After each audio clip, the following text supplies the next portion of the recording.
Discover our collection of handcrafted candles. That's right, every product is thoughtfully created in small batches free from harmful toxins for mindful everyday indulgence. Our candles are hand-poured in coconut soy wax with natural wood wicks, offering a long-lasting burn and rich fragrances. Create a cozy, safe ambiance for your home with candles from Alley Rose Fragrances. First-time customers use the promo code InsideEdge20 to receive 20% off your order. AlleyRoseFragrances.com, proud sponsor of the Inside Edge Podcast Network.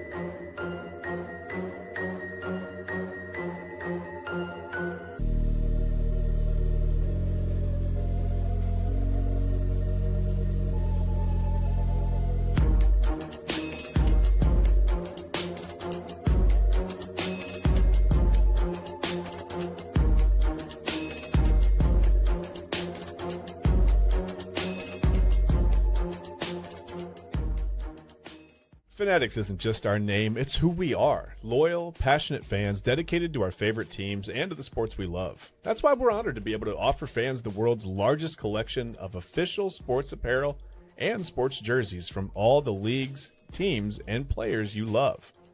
We feature a wide selection of gear from every league, including NFL, MLB, NBA, NHL, and NCAA merchandise, which allows us to serve fans of football, baseball, hockey, basketball, lacrosse, soccer, golf, and everything else that gets your heart pumping. Go to Fanatics.com by using the QR code on your screen right now to celebrate your teams.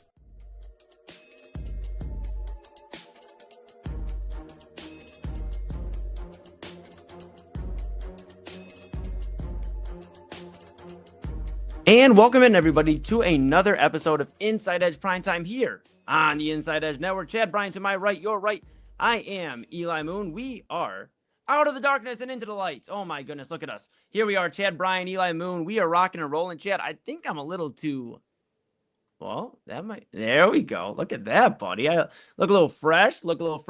Rocking and rolling here on Inside Edge Primetime. I'll figure out my lighting situation because I'm feeling like... I'm just got a guardian angel watching me right now, which, I do, Chad B. We're doing pretty good. We got off to a little bit of a late start. Apologies for the technical difficulty, but we're rocking with you here, Inside Edge Prime Time. Make sure you like, follow, subscribe at Inside Edge Net on all of the socials. That is across the board here. YouTube, X, Facebook, Instagram, TikTok, Twitch, all of that. Make sure you lock in. And, of course, we just unveiled that we have the Roku app available as well. So if you want to go over to the Roku app, you can check that out. Of course, you can type in Inside Edge Network and lock in there. You can get all your favorite weekly and daily programming of the Inside Edge Network there on the Roku app. Check out the website, InsideEdgeNetwork.com, InsideEdgeNetwork.com. Read about your favorite personalities like Chad and I. We're pretty fun. Chad's your favorite, probably, but that's okay. That's okay. And then, of course, everybody else rocking and rolling here on the Inside Edge Network. Get your partners, our partners. We appreciate them so much. W Energy, Monster Moments, SportsMemorabilia.com, Fanatics.com, and AlleyRoseFragrances.com. Could not do without them and couldn't do without you at home. So thank you so much. Go check out the shop page. Go to the merchandise store. Get a mug, a shirt, a polo, a hat. Get your windbreakers, stash it away for the fall. I'll tell you, Chad B., I'm a freeze baby. You see I got the flannel on tonight. It is cold by my metrics here, bud.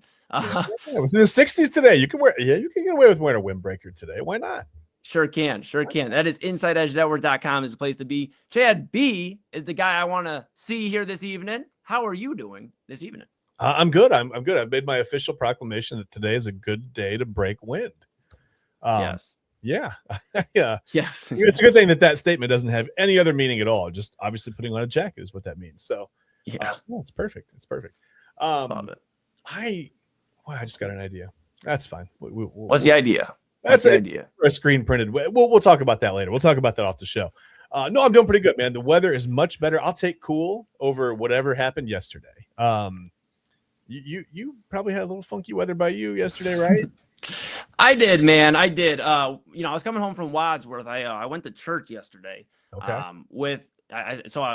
My whole weekend was jam-packed. Had a great time. I went out to my guy Cliche, his EP release show. My bro from La Hele did his release of The Land Volume 2 at Grog Shop. It was packed house. It was awesome. And so we went out there. Then we went to church. in the morning. Me, Omar, Jake, Kyle, and Double A. And it was awesome. Jake, obviously a friend of the program on 1420 AM The Answer on the Jake Underwood show. So we were rocking out. We all had some church, got some ice cream, and then Omar drove me back to Cleveland, and we both started driving under the weather, and we're like, oh, this isn't good. Why did it just turn dark out? It's 3:00 in the afternoon. This is not good. And it just started downpouring. Omar's a great driver, though. We put on his best Jeff Gordon, and we got back to Cleveland, and everybody's safe and sound. But I heard you, of all people, my power went out. Everybody around me's power went out. You are notorious. Like, if somebody walks up into your house, your power goes out, and your power didn't go out. Yeah, if someone drives by and glances up at my home, usually the power will go out for at least, I'd say, an hour or two. We'll get a good hour without power. Last Monday on illegal formation, I lost power for, 5 minutes or so on a nice, it was a little breezy, but it was a sunny day. We were at a birthday party yesterday, and I felt so bad that we had to cut it short. But, we're at the birthday party, and my wife's sister texted, and she goes, hey, the tornado signs are going off. And I was like, all right, you guys, let's pile in the car and maybe go home. And like right when we decided to make that break, it started pouring, and we were like, okay, now. Eli, I drove through some of the worst weather I've ever driven in. Literal torrential downpour. Couldn't see anything. We got hit by a bunch of hail. So it's raining, hailing. The winds blow. Trees are bending over. I can't see traffic. I can't see if anything's coming at me. It was an adventurous, 12 to 15 minute drive home. That should have been about 5 minutes, but that's okay. We made it. We're good. So we made the run at the right time, I think. And everyone's safe, so that's what counts. Good, man. You know what? And I know nobody was concerned with Chad B at the wheel, man. I wouldn't be concerned either, bud. So we're doing all right for ourselves. We're here in one piece. We're here back with you on a Monday. Jam-packed Monday, of course. We're going to get to you in a hurry, right? We got off to a little bit of a late start with technical difficulties, but we're going to rock and roll. We are just excited. We got a very busy show, very busy stream. The days of having to click on one stream and then the next stream and the other stream in the evening are over with. What a big night, man. Just what a huge night. Hey, dude, chill out. I'll talk about it. No, I'm just kidding. I'm just kidding, Chad. I love you. No, but Chad is absolutely right. It is a big night. It's an absolutely incredible night for the network. First off, we have the Daily Spiral joining the program, the daily lineup program here. We, of course, you have the morning show with Omar Clausell Jr., 9 to 11 a.m. Then you have On Filter with Kyle Cornell, 5 to 6 p.m. here weekdays. And then, of course, you have Chad and I, 10 to 11 p.m. here on the Inside Edge Network, weekdays, weeknights, and strong nights. And, of course, then you have the Daily Spiral with Autumn Chisholm. That'll be on at 11 p.m. Double A will be joining her on Mondays, I believe. I will be with her tomorrow. And then Chad will be with her the Wednesday, Thursday, and then I'll be with her Friday. So we'll get a little mixture of Primetime and Midnight Run with her. That'll be super excited. I'm really excited about that. And sorry, I talked. Sorry about that. Let me mute myself again. Chad, I love you, bud. I love you. You are absolutely right, though. It is a big night. And finished by Midnight Run with Anthony Alford. And it's all on one stream, to Chad's point. Yeah. It's all on Chad's point. Chad was exactly right. It's all on one stream. I almost said it's all on Chad's stream. It may be on Chad's stream, too. If you're tuning on his Facebook, it's there, too. But very exciting. Very exciting.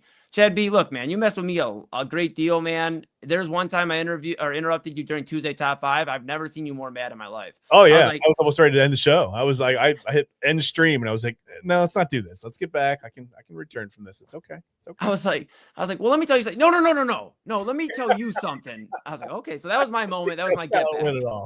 That was my get back. Oh my goodness, bro. I love you. You're fam, man. And we got an exciting show. We got to see that. Do we have a room? Is there nobody's here? Okay, that's fine. So here's the thing. If we just do a round of golf and we just hash this out, we'll be okay. I'm not a good golfer. No, I'm not a good golfer. That's not a good idea.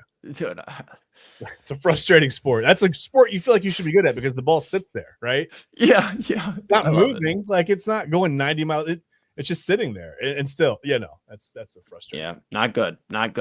Well, Chad B, I'll tell you what is good, bud. We'll talk during the break. Maybe I'll call you and I'll say, hey, sorry about it is a big night, bud. You're spot on. I was just, look, dude, I'm gonna let you finish. But yeah. But no, we got exciting stuff here. We have the owner of Keon Sports, Vince McKee, joining us next. We got some major programming announcement coming up here for the Inside Edge Network, so stay tuned for that. That's coming up in just a few minutes with Chad and I, who will make a peace treaty, and it'll come a lot quicker than other peace treaties that have come around in the world here recently. So we'll make ours very quickly during the next 2 minutes, and then when we come back, Vince McKee from Keon Sports joining us We'll have a discussion. It's a major programming announcement coming up There you go. here right after the break. Stay with us. This is Inside Edge Primetime. That's Chad Bryan to my right. You're right. Everybody's right. I'm Eli Moon. We're back after this. Find us on InsideEdgeNetwork.com for the latest information on your favorite shows, personalities, and network partners. Plus, guess what? We have a merch shop. That's right, we have network polos, t-shirts, champion jackets, hats, and bottles. Rep the network. Every purchase supports independent sports and entertainment media. Use the QR code on your screen right now to check out InsideEdgeNetwork.com. That's InsideEdgeNetwork.com. Clean energy, bold flavors, and no jitters. See why people won't shut up about Dubby. Clean energy, no jitters or crash. Whether you're starting your workday or getting ready to exercise, Dubby Energy helps you lock in and focus. With over 15 flavors to choose from, you can't miss. Order Dubby Energy right now by using the QR code on your screen and use the promo code InsideEdge10 to receive 10% off your order. Dubby Energy, your energy-focused sponsor of the Inside Edge Network, Cleveland's digital leader. Mosser Moments Photography is a husband and wife wedding photography team based in Cleveland, owned and operated by Inside Edge Network's very own Ryan Mosser and his wife, Hallie. For the past 10 years, they've captured more than 100 weddings across Northeast Ohio and beyond, always working together as a true two-person team. Their style centers on authentic, emotional storytelling, documenting the real moments between two people in love and creating images that feel natural, comfortable, and true to the couple. Rooted in Northern Ohio but inspired by their travels, Ryan and Hallie bring a warm, personal approach to every wedding day. Their work blends experience, consistency, and a genuine passion for helping couples relive their best day through timeless photography.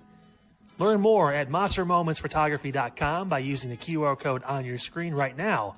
MosserMomentsPhotography.com, a proud sponsor of the Inside Edge Network, Cleveland's digital leader.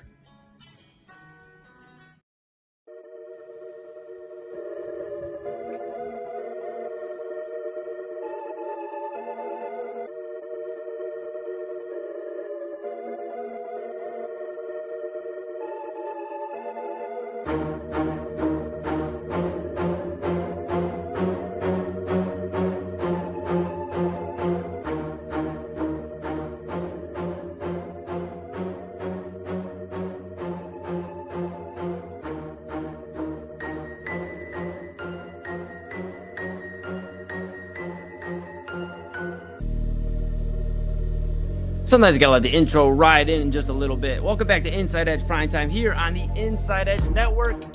Oh my goodness, Chad Bryan sometimes is in the middle. We avoid that though, because then you have to pay for the middle seat as well. That's Chad Bryan to my right, you're right, everybody's right. I'm Eli. We're rocking, rolling here with you. Inside Edge Primetime on the Inside Edge Network. Chad, guess what? You'll never guess what's happening.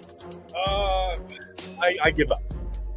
I can't hear the intro music, so this is just straight off memory, baby. Straight off memory. So we're rocking and rolling. Of course, you can like, subscribe, follow Inside Edge Net on all the socials. Check us out across all of the platforms. Inside Edge Net, of course, YouTube, X, Facebook, Instagram, TikTok, Twitch, our Roku app now. You search Inside Edge Network and go check out all the live programming there. And go to InsideEdgeNetwork.com, read about your favorite personality, Chad Bryan, and then you can read about me and everybody else. And of course, our partners page, you couldn't do it without them. W Energy, Mosser Moment, SportsMemorabilia.com, Fanatics.com, and AliosFragrances.com. And could not do it without you at home. So go to the shop page, get a merch. Get the merch. Mug, shirt, polo, hat, all the great stuff, and a windbreaker. Of course, InsideEdgeNetwork.com. All right, Chabby, we have a guest, and we're very excited to bring him on here. He is the owner of Keon Sports. He is somebody I've known for over a decade now, and somebody I'm excited to bring onto the program. Again, the owner of Keon Sports. We'll talk about a major programming announcement here. It is Vince McKee. Vince, how are you doing tonight, pal? I'm doing fantastic. Thanks for having me on. And it's crazy that you said that because I guess we have known each other for over a decade and met you in March of 2016. So kind of insane. And Chad, it's nice to meet you, man. I'm a big fan. Good to meet you. I appreciate you saying that, man. I'm a fan of what you do. Your website is amazing. I've been scrolling. I've followed you for a while, but I've been scrolling through it and reading. I mean, there's content upon content there. It's really, really impressive. You got to have like 300 people working for you, right? Well, I appreciate that. Not 300, but to be bluntly honest, during high school football season, which is coming up here in a few months, believe it or not, we have 55. Usually our staff runs between 55 and 65. Okay. depending on how big our intern class is. This year, we are loaded up with some good interns, so we might touch at like about 70 when you talk about writers, podcasters, broadcasters, videographers, editors, and some guy named Vince McKee who doesn't know when to go to bed and sleep. So, yeah, a lot of good stuff going on. I love it. I agree. love it. Vince, but we'll get into the major programming announcement here in just a little bit. Obviously, we have here for a little bit, so we'll let's dive into it before we talk about the announcement. Tell people at home, that are just tuning in for the first time, the Inside Edge Network, and tuned on, and they're like, "Hey, who is Vince McKee and what is Keon Sports?" Give people a little bit of breakdown of what Keon Sports is and what you do, obviously, as the CEO of Keon Sports. Yeah, I mean, I'd rather talk about the company than myself, and so I will do that. Basically, Keon Sports, and I feel like I'm yelling right now, but Keon Sports is that website that you love to have. And let me tell you why, because it's the stuff that I like. And I always thought to myself, I'm like, hey, if I like this kind of stuff, there's probably some other people out there that want to read about it too. So to give you the most basic breakdown, really, guys, it's high school, it's college, and it's pro athletic coverage. But then we go outside of the box quite a bit. We do a lot with MMA. Last night was a huge night for us covering the UFC. We do a lot of local boxing shows, which when we began, Eli was right by my side calling those fights. Doesn't really seem like it was 10 years ago, my man, but, we do that kind of stuff. We cover a lot of local MMA, and really our niche, though, honestly, a lot of it definitely, it comes back to local high school athletics, and then really mainstream stuff like the WWE, pop culture, kind of a mix. And what we do is written content is our biggest thing. That's what I run. Audio content, which is ran by my vice president, Brandon Soder-Penner. And then we have a podcast division. But for the most part, we do live game broadcasts. We do video recaps, which are huge. You go on our YouTube channel over there, Keon Sports, 20,000 subscribers. And a lot of that is because of the hard work of one Tony Bogan. So, Tony, if you're out there watching that, my man, very proud of you. And what Tony Bogan does is he runs our team of high school videographers. So on a given weekend during any of the sports seasons, football, baseball, basketball, even lacrosse, we have about 6 videographers out there putting together these highlight packages. And that's kind of one of the bigger reasons we've exploded. So that is what the company does. What I do is I just kind of, people kind of say I'm the straw that stirs the drink, right? But honestly, Ron Yantz, who's my inspiration for this, he was kind of the guy who planted the seed in my head way back in 2018, said, always put yourself last, put yourself in the background. And that's what I try to do. But it has been an amazing, amazing journey. And watching you guys kind of start like I did is so much fun. And I am literally your biggest fan. Awesome. We appreciate you. We see the work you're putting in, obviously, with Keon Sports. You mentioned, the written content and the team you have behind it. Pretty incredible to see. Curious your thoughts as a UFC guy, UFC 250, yesterday at the White House. What were your thoughts on the card itself and just the spectacle that we haven't seen really in terms of a UFC event or really any pro sporting event? So here's the thing, guys, and Chad, I know we're talking for the first time, but Eli knows this. I'm not very political. I do vote every 4 years. I'm not going to tell you who I vote for, but politics are not my game. I really do not care about politics. So I am huge in MMA, though. I love the sport of MMA. Next to baseball, I think it's my second favorite sport. So the spectacle of last night was phenomenal. I thought that was very well done, quite frankly.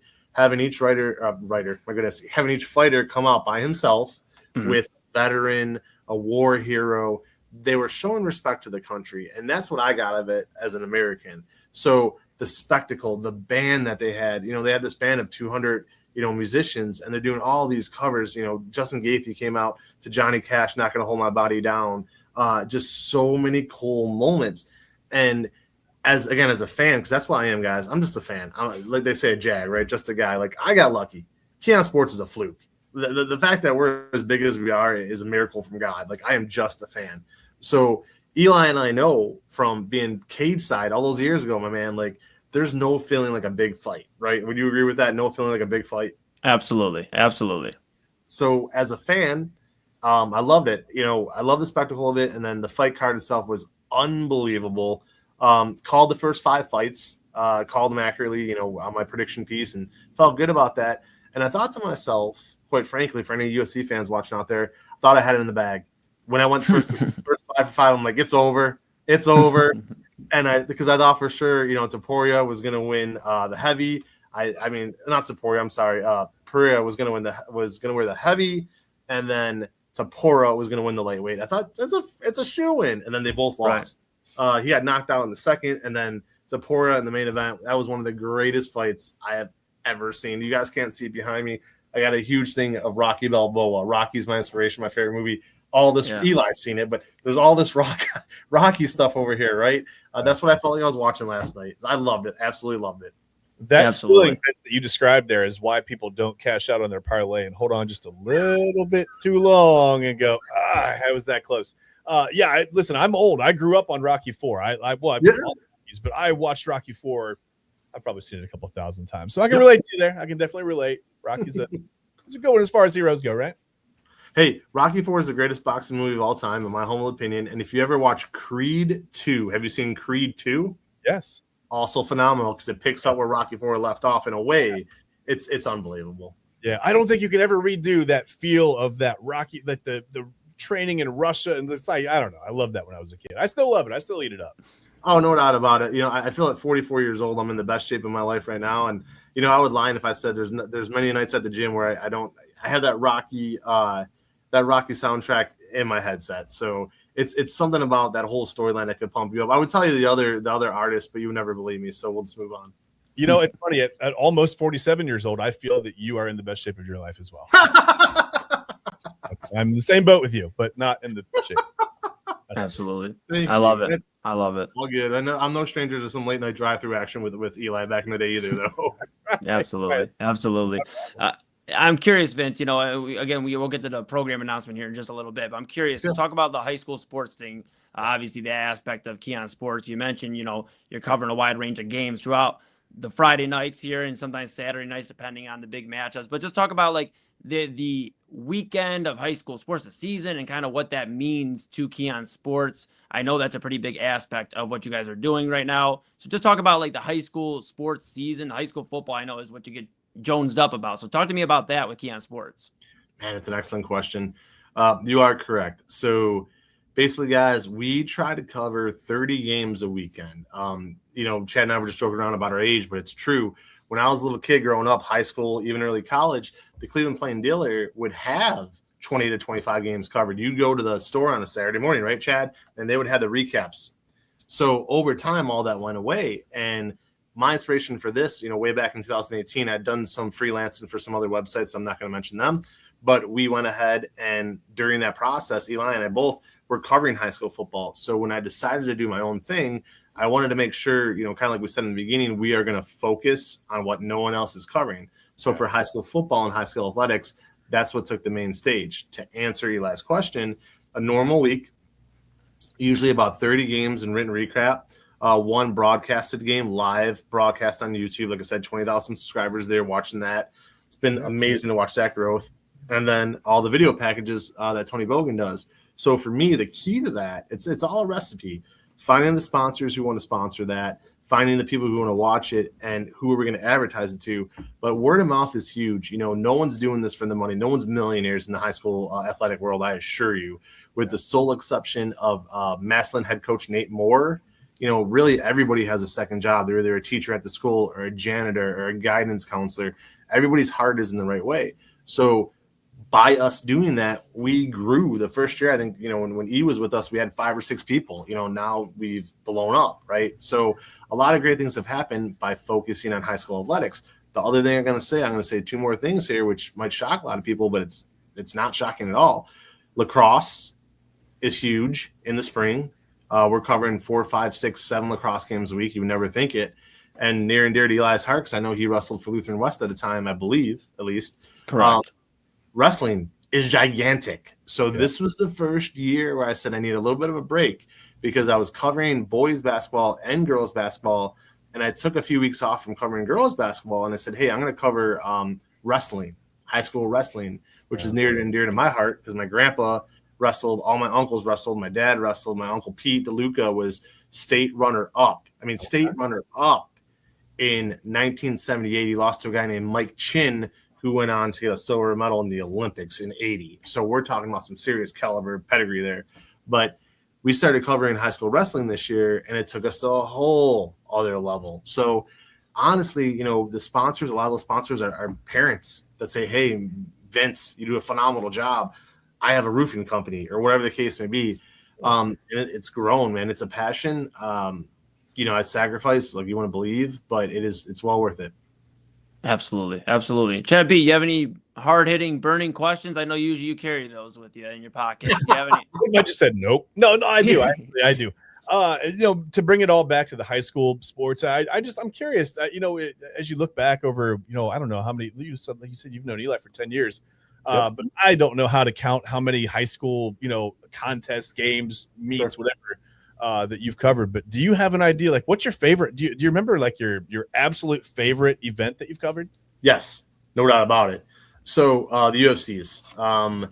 Covered 5 UFCs. All of those were incredible for 5 different reasons. My daughter was born the night the first one ever covered. I left Eli at the venue because I had to leave during the show. Story we still joke around to this day. I've heard a little bit about this story, actually. Yeah, a little bit. My wife called when we got there and said, "Don't call me again unless you're in labor." And sure as heck, she called me again 10 minutes, whatever it was, an hour later in labor. But, a lot for different reasons, I would say. Calling boxing.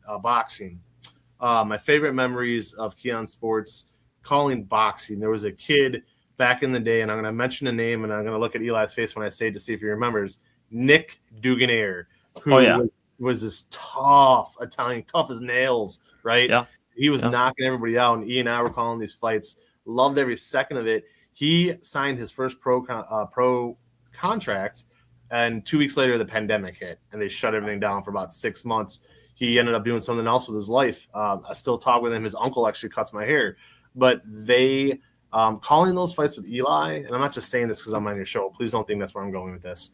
But it really, truly is one of my favorite memories. And then, honestly, this is going to sound nuts, but this 2 weeks ago, I was covering it was a friendly. It was Brazil versus Egypt down at the stadium.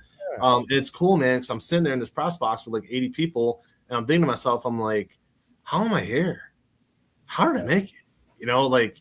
It's moments like that that take me back. When I covered the Hall of Fame game last year, my first time covering an NFL game, Hall of Fame game. I try not to cry. A lot of times I'll call my wife or I'll call my uncle, who's always been supportive, or my brother, and I'm like, you're not going to believe where I'm standing. I mean, last year, shooting the breeze with Brent Musburger, like it was, no big deal. And Chris Collinsworth, a guy that I love. I know Collinsworth is hated here in Cleveland. I get it, but I love Collinsworth. So moments like that are surreal.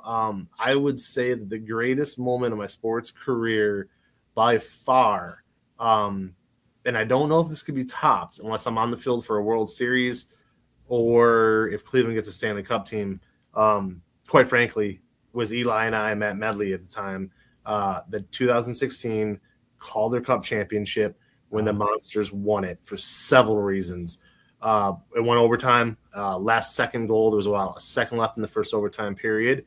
I'd just known Eli about 2 months. We were just starting to form our friendship. And just being down on the ice and that surreal feeling of being down on that ice. I got a huge poster of it right past my computer over here, all the different highlights.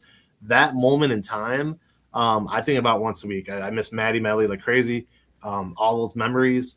Yeah, man, that that was probably the greatest night of my sports career. And people would be like, oh, it's just minor league hockey.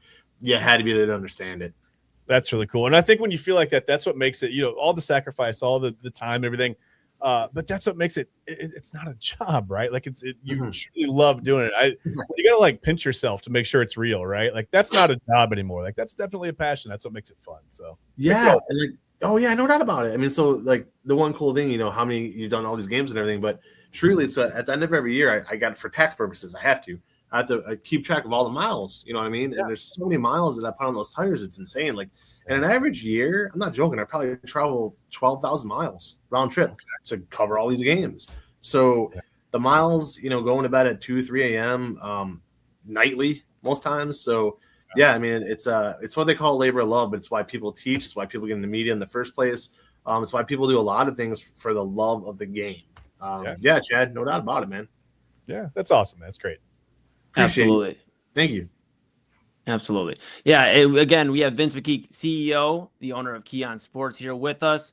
He's rocking and rolling. He's talking about some of his favorite memories, talking about what Keon Sports brings. I know you guys do a little bit of mixtures as well. You guys on the writing side, you mentioned, the different divisions, but you have the writing side with the Bachelorette at times, and some of these fun outside the box. What inspired that type of writing for the website? I mean, I know we weren't talking Bachelorette back in the day, so I guess what inspired that, right? The pandemic, my man. So, we're sitting there, and I'll never forget me and a very, very good friend of mine, Mike Rogers, and also Cole McDaniel, the three of us, we legitimately went out. Because when we first started doing Key on Sports, we were using a Zoom recorder, this tiny little Zoom recorder, right? And we would have to record. Everything was tape delay. We would record it. I'd upload it when we got home. So Cole and Mike and I said, hey, we're going to take a little bit of the surplus. We went out. We bought all this beautiful equipment, right? The Sweetwater, it's called Sweetwater, soundboard, all the headsets. We got a camera. We spent a ton of money. And then like 3 days later, the pandemic hit and they shut everything down. I'm like, you have to be kidding me, right? So I'm like, what am I going to do? Sat down one night on the couch. My wife, Emily, shout out to Emily. She was watching The Bachelor at the time. I'd never seen an episode. Sat next to her, and after about 15 minutes, I'm like, this is pure crap. You know what I mean? I'm like, this is just next level ridiculous. But then I wrote about it. I'm like, there's nothing to write about right now. I'm like, I need some sort of content.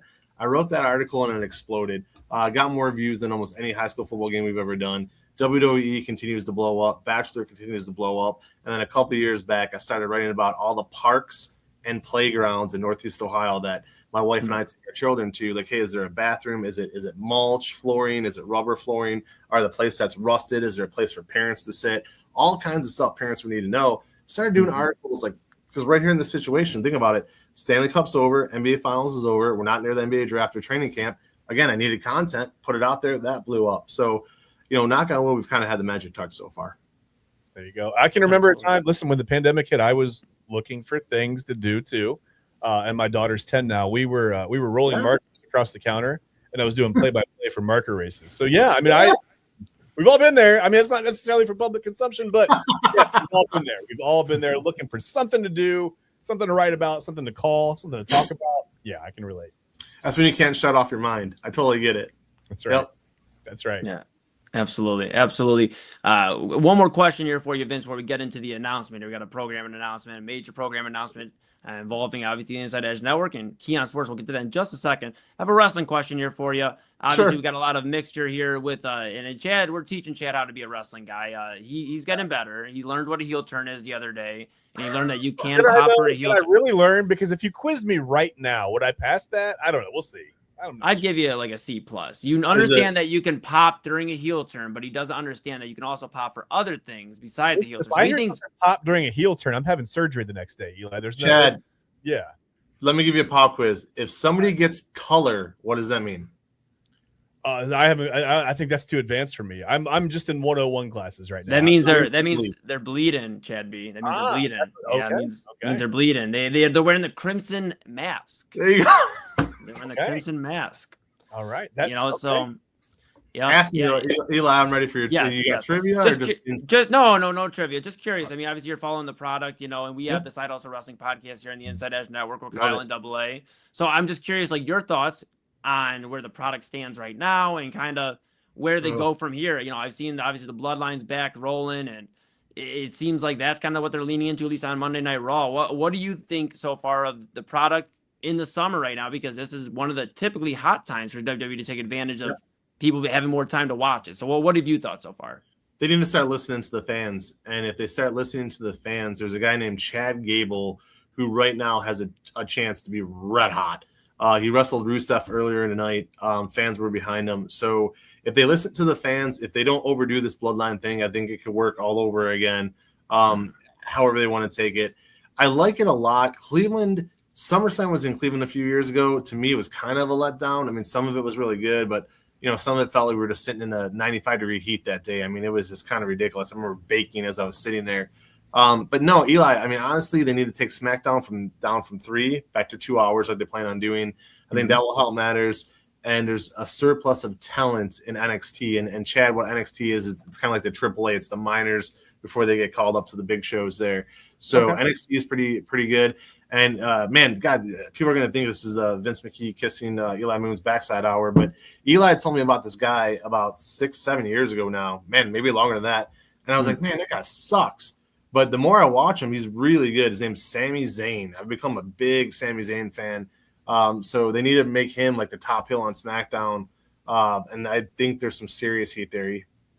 Okay. Yeah, we'll keep an eye on it. We'll get some thoughts obviously throughout the summer and kind of see what's going on. I'm curious to see what they do with Fatu and kind of move from there. But yeah, it's gonna be interesting, pal. Let's get after it here though. Let's get after it. We obviously brought you on here for a major program announcement. Excited to get to it now.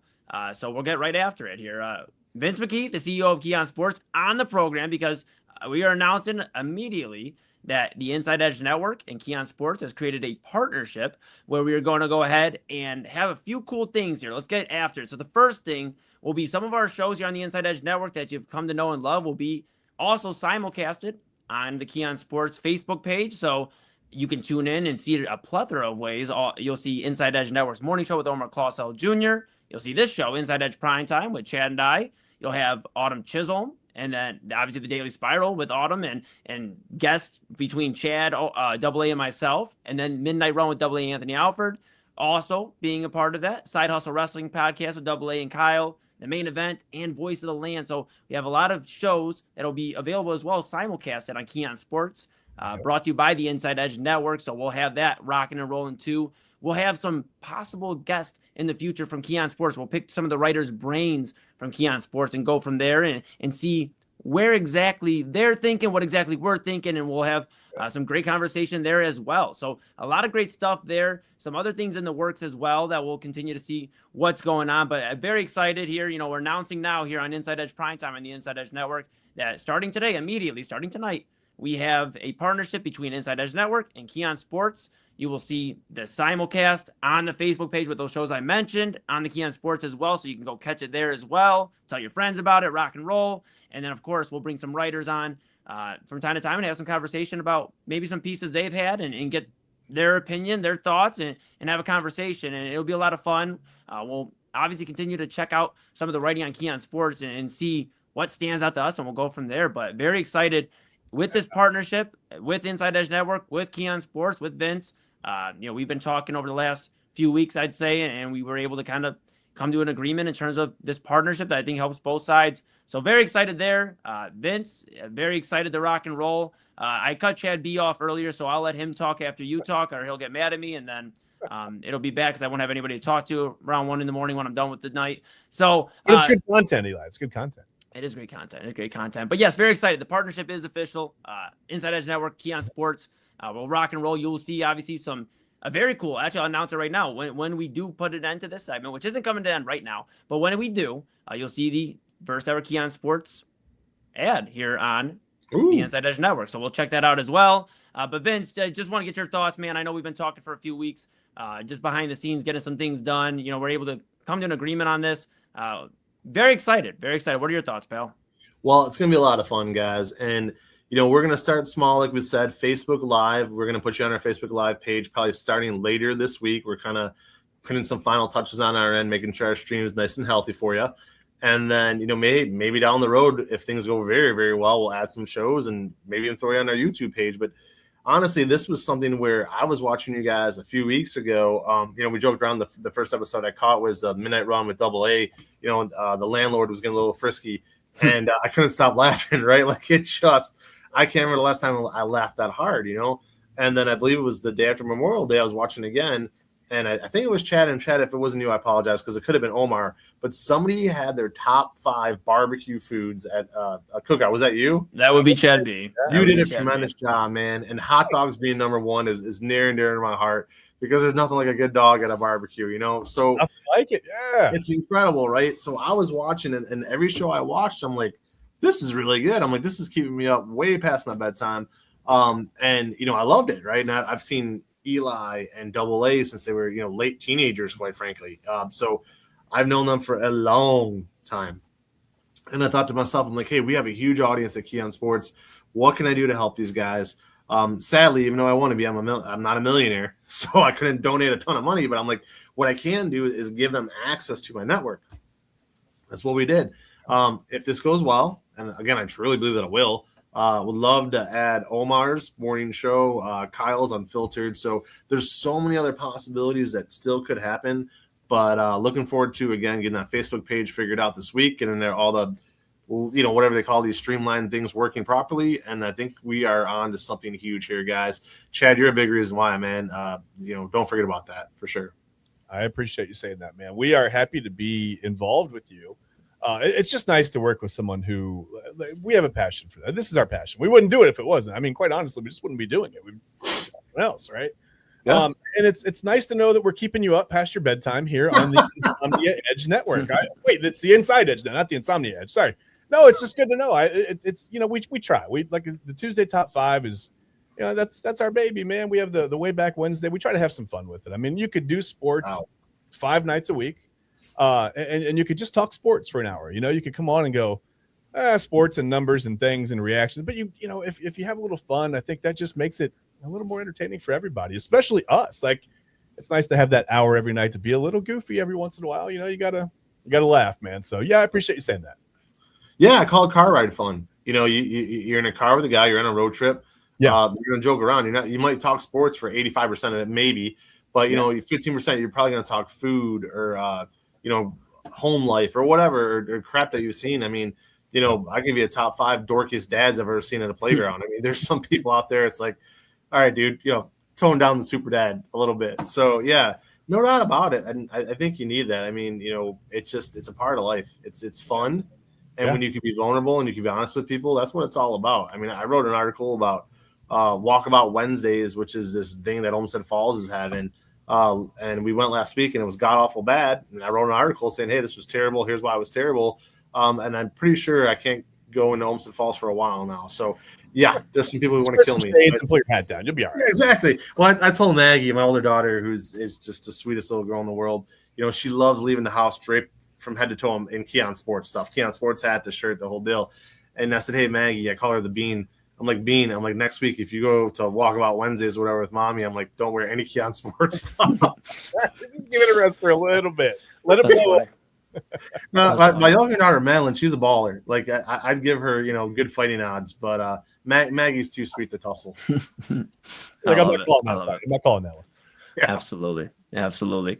Vince McKee, CEO, the owner of Keon Sports, here with us. We just announced a major program announcement. Yeah. We will obviously, if you didn't hear it, we'll announce it one more time. We are going to be doing some simulcasts of some of your favorite shows of the Inside Edge Network.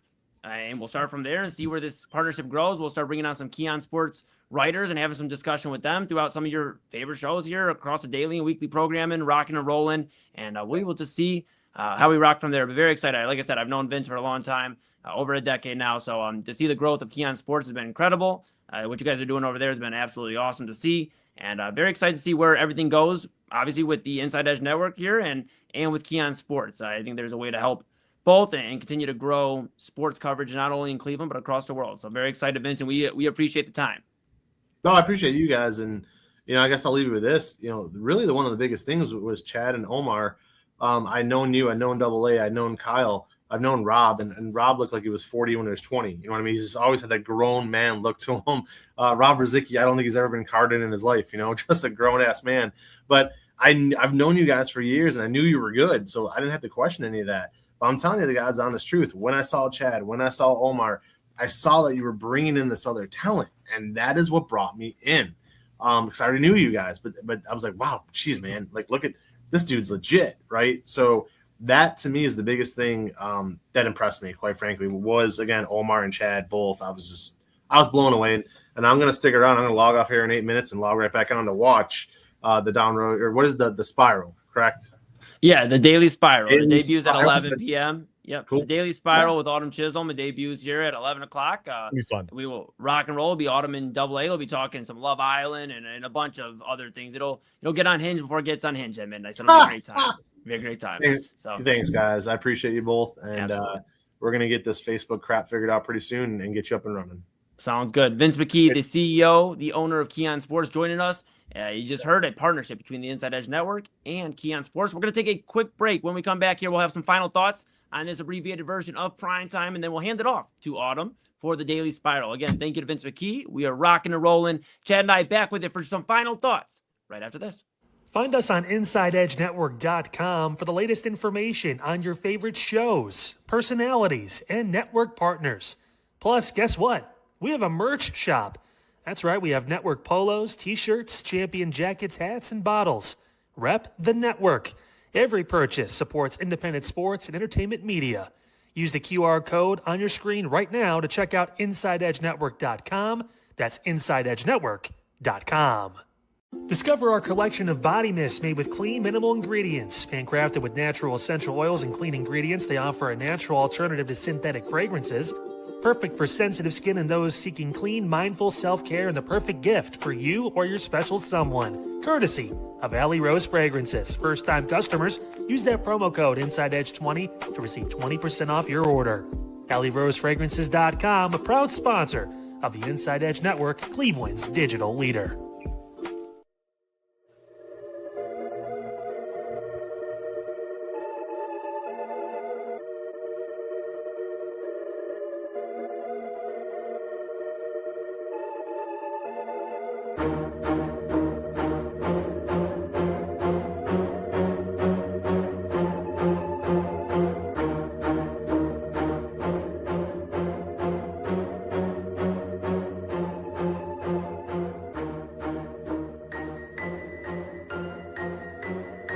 And welcome back to Inside Edge Primetime here on the Inside Edge Network. Chad Bryan over to my right, your right, everybody's right. I'm Eli Moon. We are rocking back in the saddle. This is the 2-minute drill, Chad B. Hopefully you've been practicing your shotgun, because if not, we're in trouble.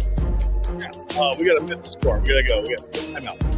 Yeah. So do not Deshaun Kaiser this, all right? We need you to actually, all right? No, Don't throw it to Corey Coleman. He won't catch it, all right?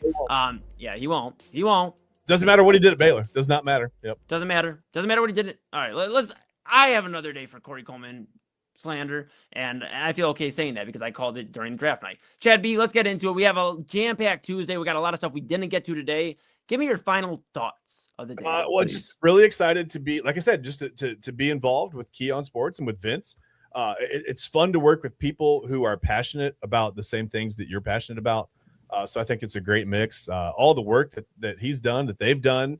I wasn't kidding. I thought they had like 300 people. But yeah, it's just I can't believe the amount of things that he and they have covered. They do a great job. They do a really, really just solid. It's just a very professional job. It's too great. Yeah. So I'm excited to be involved with them. I'm excited for us. I'm excited for them. Excited to get to know him and all of them a little bit more. It's going to be a lot of fun. Absolutely. Very excited for the partnership. If you just missed in the last break, Inside Edge Network, Keon Sports doing a partnership. We will have some of your favorite shows of the Inside Edge Network simulcasted on Keon Sports Facebook page. Can be very exciting there. And then, of course, we'll bring on some writer from Keon Sports to have some conversations about some of their articles and pick their brains as well. So, as Chad mentioned, very excited. Thank you to Vince McKee, the CEO, the owner of Keon Sports, for taking the time to speak with us this evening. And it was great to catch up with him. Like I said, I've known him over a decade. So, great to always see him. And very excited. My final thoughts are that. And also, it was cold. It was damn cold today. Damn cold. I wore a flannel and, I walked in the house and Papa Moon's like, "Are you shivering?" I was like, "Yeah, bro. I think I got low iron or something." I don't know what's going on, but something's up and I needed to be 80 degrees again. So that's my final thoughts. Son, if you hear me, the moon's talking to you. Shine a little more. All right, cool. Awesome. Those are our final thoughts. We have a jam-packed show for you tomorrow. Due to just scheduling and technical difficulties, we had to move our interview, but tomorrow, in the second segment, we will have Ben Bales from the sports show with No Name with Chad Bryan. We'll bring him on and have a conversation about World Cup. It's so great to have Ben. We'll rock with Ben. He teaches us some World Cup stuff. We had that earlier today, so we're going to air it for you tomorrow. Yes. And if you want to learn World Cup in 15 minutes, listen to that interview. Ben was absolutely incredible. So we'll have that and so much more. Maybe Chad and I will slap box. We'll learn from time to time. No slap box. Oh, you're ready. Okay, I'll leave you be. All right, dude, you're a professional. I'll leave you be. All right, we got to get out of here. That's Chad Bryan to my right. Your right. Everybody's right. I'm Eli Moon. I am your second favorite co-host of Inside Edge Primetime, right behind Chad. This is the Inside Edge Network, Inside Edge Primetime on this very Inside Edge Network. We are back with you at 10 p.m. sharp, 10 p.m. sharp. We'll be rocking with you. Very excited. But guess what we're excited for? The Daily Spiral. The Daily Spiral up at 11 p.m. Autumn Chisholm, rocking with our guy, program director, and our bro, AA Anthony Alford. They're going to talk about Love Island. Chad and I are going to take some notes, and maybe we'll have some for you tomorrow, but a lot more other stuff too. Cannot wait. And very excited for Autumn to join the daily lineup. The wait is over. It's 3 minutes away. The Daily Spiral at the top of the hour. So you hear a few words from our partners and station identification. And then again, the Daily Spiral with Autumn Chisholm right here This stream. You don't have to leave. You can go to another stream. This stream on the Inside Edge Network. For Chad, Brian, I'm Eli Moon. We'll see you tomorrow. Don't get in trouble. Join the stream tomorrow. Don't get in trouble. Don't do it. Just don't do it. All right. We'll see you tomorrow. Monster moments for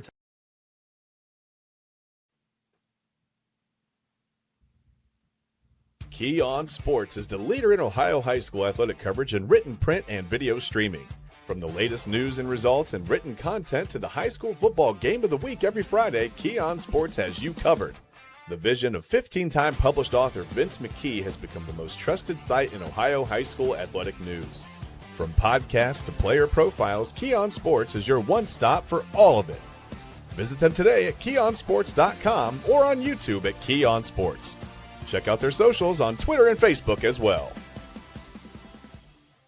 Fanatics isn't just our name, it's who we are. Loyal, passionate fans dedicated to our favorite teams and to the sports we love. That's why we're honored to be able to offer fans the world's largest collection of official sports apparel and sports jerseys from all leagues, teams, and players you love. We feature a wide selection of gear from every league, including the NFL, MLB, NBA, NHL, and NCAA merchandise, which allows us to serve fans of football, baseball, hockey, basketball, lacrosse, soccer, golf, and, well, everything else that gets your heart pumping. Go to fanatics.com by using the QR code on your screen right now to celebrate your teams. That's fanatics.com, a proud sponsor of the Inside Edge Network, Cleveland's digital leader.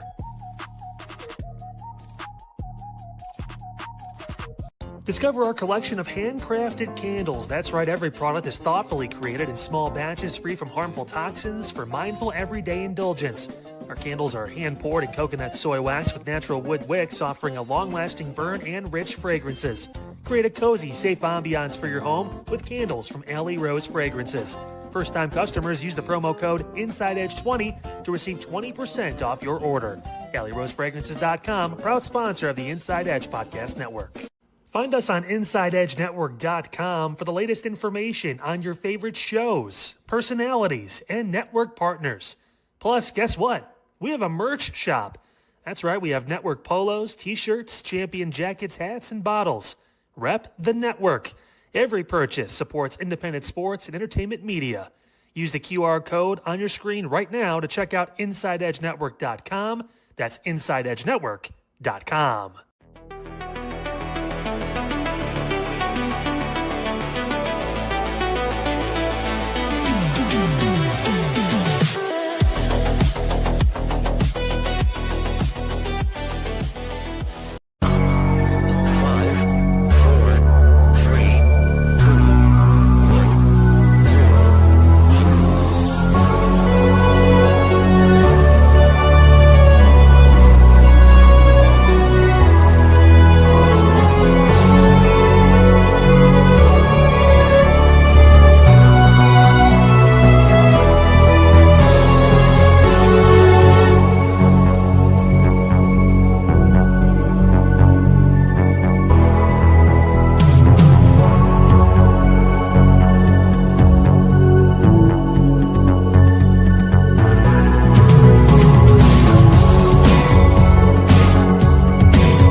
Everyone, let me add myself. Hi guys, double A. Oh my goodness, what an intro. I'm so proud of my team each and every single day. Oh, I made that at work. Look, listen, it doesn't matter. It's a great job. Already on day one, you have more than just a PowerPoint slide, which is my intro. So you've already made progress.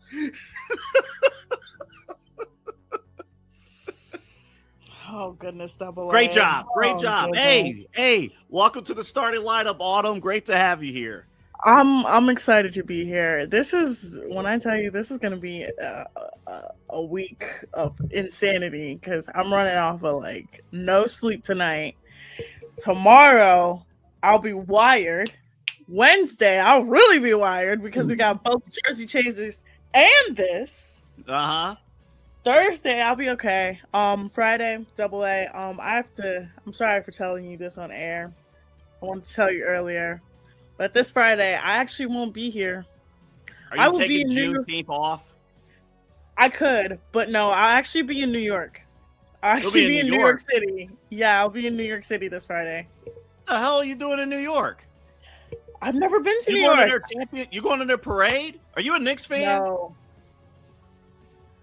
I think don't you're a you Knicks fan. dare insult me like that. I cannot find another reason why you're going to New York the week after they won the title. First of all, I had this trip planned months ago. Okay, Sure. This trip was planned months ago. Sure. There was no way of knowing that the New York Knicks were going to win the NBA championship. There was no way, and we'll get to that. But we gotta start. We gotta start immediately. Let's no. Can I just share with our audience, with your audience, real quick? Mhm. Every day that we talk about, I'm assuming you're talking Love Island. I'm sorry to jump over your intro. Every day we talk, and it's the texts start like this: these men. What is wrong with these men? Every day it starts with these men don't know what the hell they're doing. They need to leave my villa now.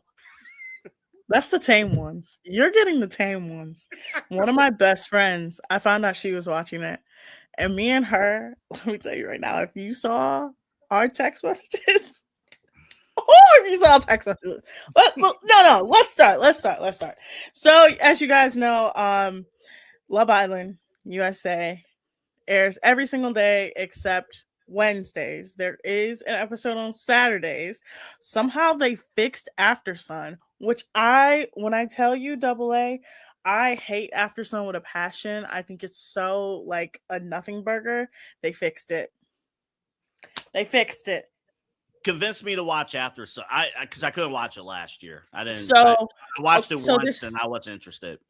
So this year, what they're doing, number one, they got Teffy and Sierra from Summer House to be the hosts. That's number one. Teffy, internet personality. She is hilarious. She is amazing, beautiful, all those great things. Sierra, coming off of Summer House, coming off of being cheated on by a mediocre white man. I'm sorry, girl. That man didn't deserve you. But what they did this year is they actually showed us what happens right after everyone gets eliminated. Oh, and cool. They get their phones back.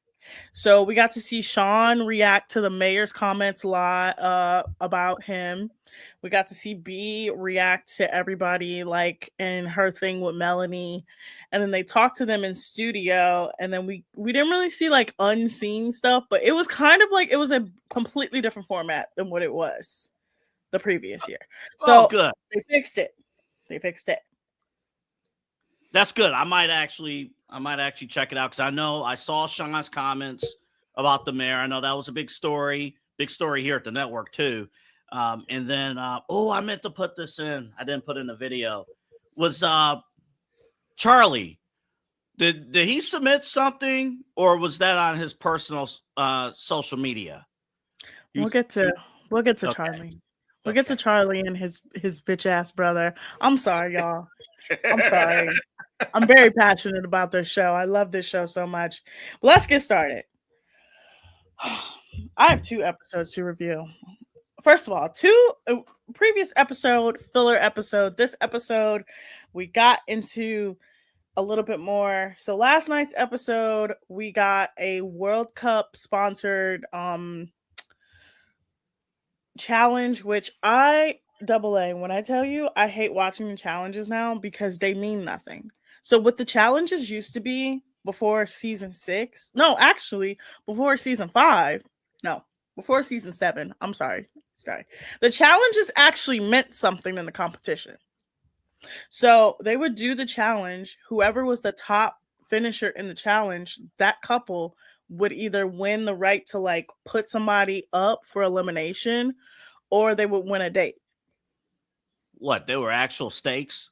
Yes, there were actual stakes beyond the kissing.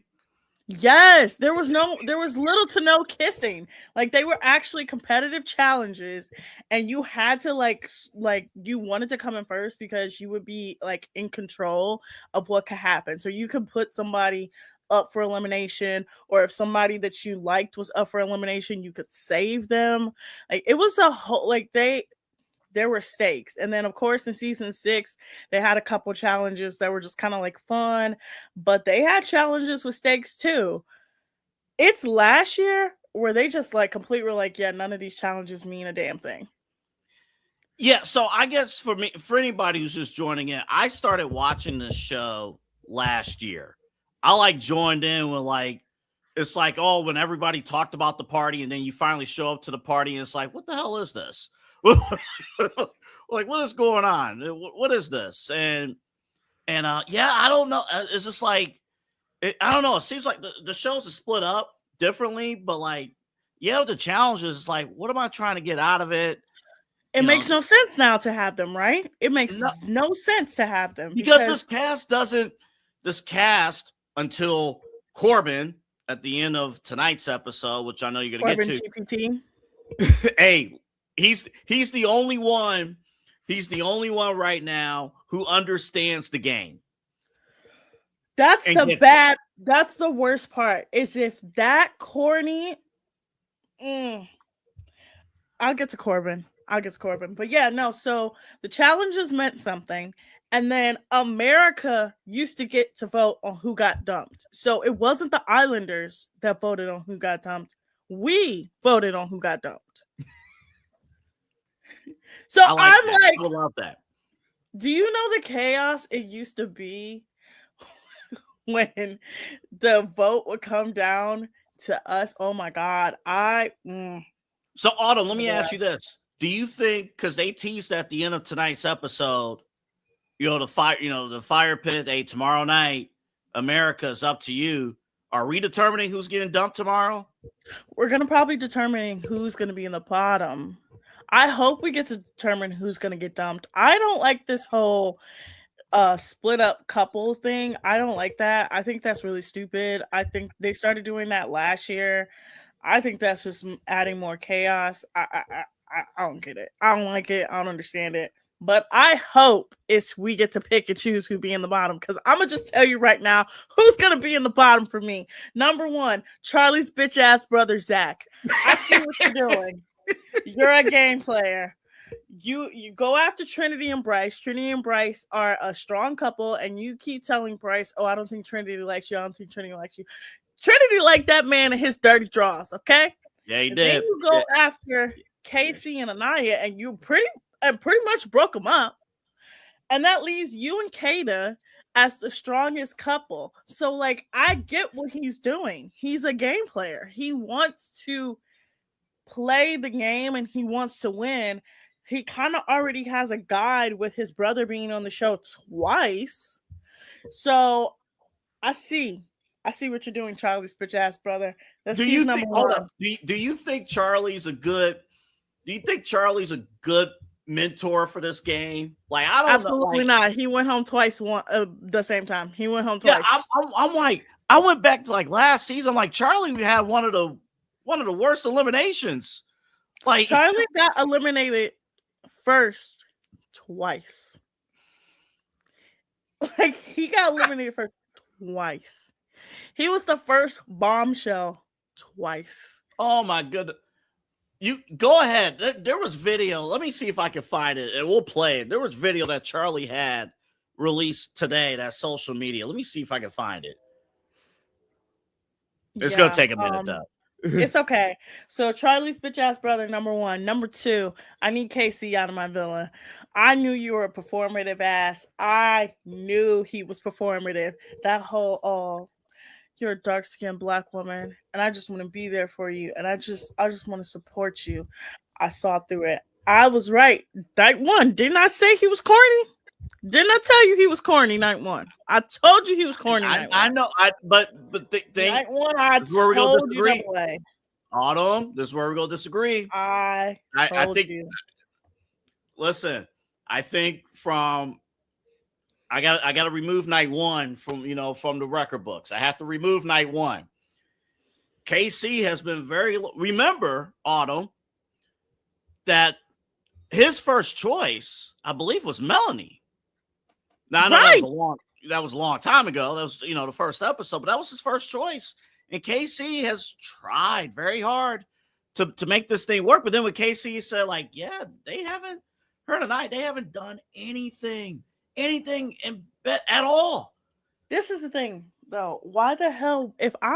First of all, Love Island seems like my nightmare. I'm gonna just tell you right now, I couldn't take a nap. I have to wear bikinis all day. Oh, like my nightmare.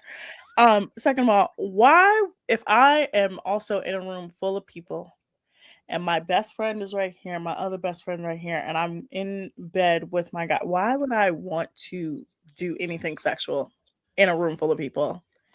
That's just disgusting. That's what you go. That's what you go to Soul Ties for, AA. That's what you go to the Hideaway for, AA. We need to stop having communal sex in the bedroom. I hate it when they do it, and we know Corbin did it with Kenzie. Hold on, they say, why did Corbin say, yeah, I was playing DJ that night? I'm like, what? I'm like, what is happening? Playing DJ. Yeah, Corbin over here playing DJ, but he's number one. Number two is KC. Number 3, I need warm regards out of the villa tomorrow. You know who I'm talking about when I say warm regards? Warm regards. Caleb? Sincere. Oh. Yeah. I need that psychopath. Sincere. That man is a psychopath. Yeah. AA. That man is truly psychotic. I watched him tonight with my own 2 eyes. Tell Soul, yeah, I'm gonna just talk to her, real casual, nothing more. Then tell Melanie, I never wanted to break up. I wanted to be with you the whole time. What are you talking about? You see, here's my thing. Here's my thing with Sincere. Here's my thing. Sincere is actually one of the worst. Because from a male perspective, he doesn't want to be made out to be the bad guy. But he wants his cake and he wants his ice cream too. Right? So like he has a good thing going. Well, so I mean, look, listen, we all watched Melanie act the fool the first week. And I can't take that away. She did. And for a while, I wanted her gone. And I wouldn't mind if she's gone, honestly. But then you're watching this, you have something we think was solved based on what we're seeing with the producers. Mm-hmm. And then you're going to Melanie saying, oh yeah, everything good. Everything's straight. We're good. It's like, yeah, he does not want to be made out to be the bad guy, but I don't know if he's love bombing. I don't know what's going on. And then I heard his ex. And I'm like, his ex was like, watch his character. Watch Sincere. Watch his character. This is what he does. He's playing out like his ex talked about. When one of his exes was like, yeah, we were really young and we got matching tattoos. I said, oh, I know exactly what kind of man he is. Yes, he has a matching tattoo with his ex-girlfriend on his finger. Oh, that man is a true psychopath. I have watched this man literally with my own 2 eyes tell these girls one thing and do the complete opposite and act like he has literal amnesia. Like last episode, he was talking to Trinity and he was like, yeah, I never wanted to end things with Mel. Sir, you're so excited to be with Soul. What are we doing? Almost spit out my coffee. That man is insane. But AA, let's go to my favorite nicknames this season so far. Number 1 has to be Corbin GPT, because we all think Corbin is a robot. He's AI. The way he sleeps is psychotic. Hold up. Corbin was just recharging. Okay. He's a robot. He was. He's a robot. He's an AI robot. They looked at Corbin like we got to plug in his charger. He literally slept like this. Who sleeps like that? A psychopath. Number 2, favorite nickname. Warm regards in regards to Sincere. Number 3, Corn bin, because Corbin is corny as hell. He is corny. Asking all the girls, can I get a kiss? Can I get a You don't kiss? look at that as respect? Hold up, Autumn. No. You don't look at that as respect? He ain't just going. No. I mean, he finally did with Kenzie. He finally did. The end of the episode She's tonight. easy. She's easy. We know she's easy. I know, but I know. Number 4, we got insincere because he is, in fact, insincere. And number 5, to round it out, we got sinister because he is a sinister individual. Top 5 nicknames of this season of Love Island. So, Double A, we know after tomorrow night, we will be in week 3 of Love Island. So that means we are halfway through the experience. That means these people have 3 more weeks to be on our screen and entertain us. And do you know what happens halfway through Love Island? There's only one thing that happens halfway through. It's coming up what, Monday? It's gonna happen? Yeah, it's probably gonna be Sunday. It's gonna be probably Friday into Sunday, recoupling Monday. And that will be Casa Amor. You guys, okay, if you don't know what Casa Amor is, Casa Amor essentially is where they take a group. So it's either the guys or the girls. Last year it was the girls, so this year will be the guys. They take them to a whole separate villa. It's the exact same makeup as the original villa. It's just separate. And then they put the equal amount of people, like girls, in that villa as it is guys left. The whole point of this experiment is so in the real world, when you're faced with these challenges, you don't cheat on your partner. Also, the girls will also get the same amount of guys as well. Now, some people who are kind of like in between like connections can go with, you know, a Casa boy or a Casa girl. Some people will fold like a pancake because they'll get somebody new. Some people will just be like, you know what? It's Casa. You're cool. I'm cool. We'll kiss for a challenge. We'll be all right. Autumn, can I share with you after the break why this season needs this more than any other season? Yeah. After the break, we'll go into the Casa more, and we'll talk about the big news that they announced. By the way, who wants to run? Do you want to run the break? Or you want me to run it? We didn't discuss the this. break. You can run the break. We were both going to press the button. We'll be back. We'll be back. Sports is the leader in Ohio high school athletic coverage in written, print, and video streaming. From the latest news and results and written content to the high school football game of the week every Friday, Keon Sports has you covered. The vision of 15-time published author Vince McKee has become the most trusted site in Ohio high school athletic news. From podcasts to player profiles, Keon Sports is your one-stop for all of it. Visit them today at keonsports.com or on YouTube at Keon Sports. Check out their socials on Twitter and Facebook as well.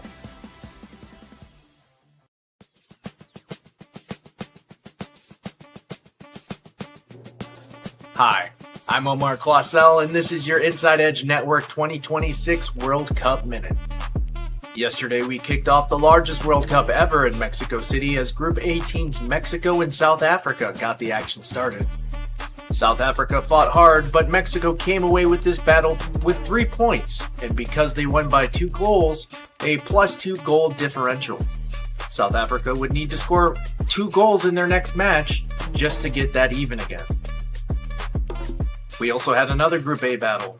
South Korea got the victory in an exciting finish over Czechia, 2-1. That leaves Mexico and South Korea topping Group A with 3 points, with Mexico ahead by goal differential. Tomorrow's action starts with Group B's Canada versus Bosnia-Herzegovina at 3 p.m., followed up by Group D, our United States national team led by Christian Pulisic, as they face Paraguay at 9 p.m. For more news and information about the Cup, check out the Inside Edge Morning Show with Omar Clausel Jr. from 9 to 11, Monday through Friday. Fanatics isn't just our name, it's who we are. Loyal, passionate fans dedicated to our favorite teams and to the sports we love. That's why we're honored to be able to offer fans the world's largest collection of official sports apparel and sports jerseys from all leagues, teams, and players you love.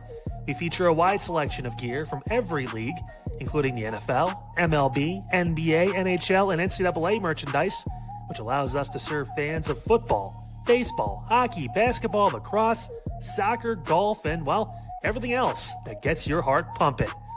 Go to fanatics.com by using the QR code on your screen right now to celebrate your teams. That's fanatics.com, a proud sponsor of the Inside Edge Network, Cleveland's digital leader.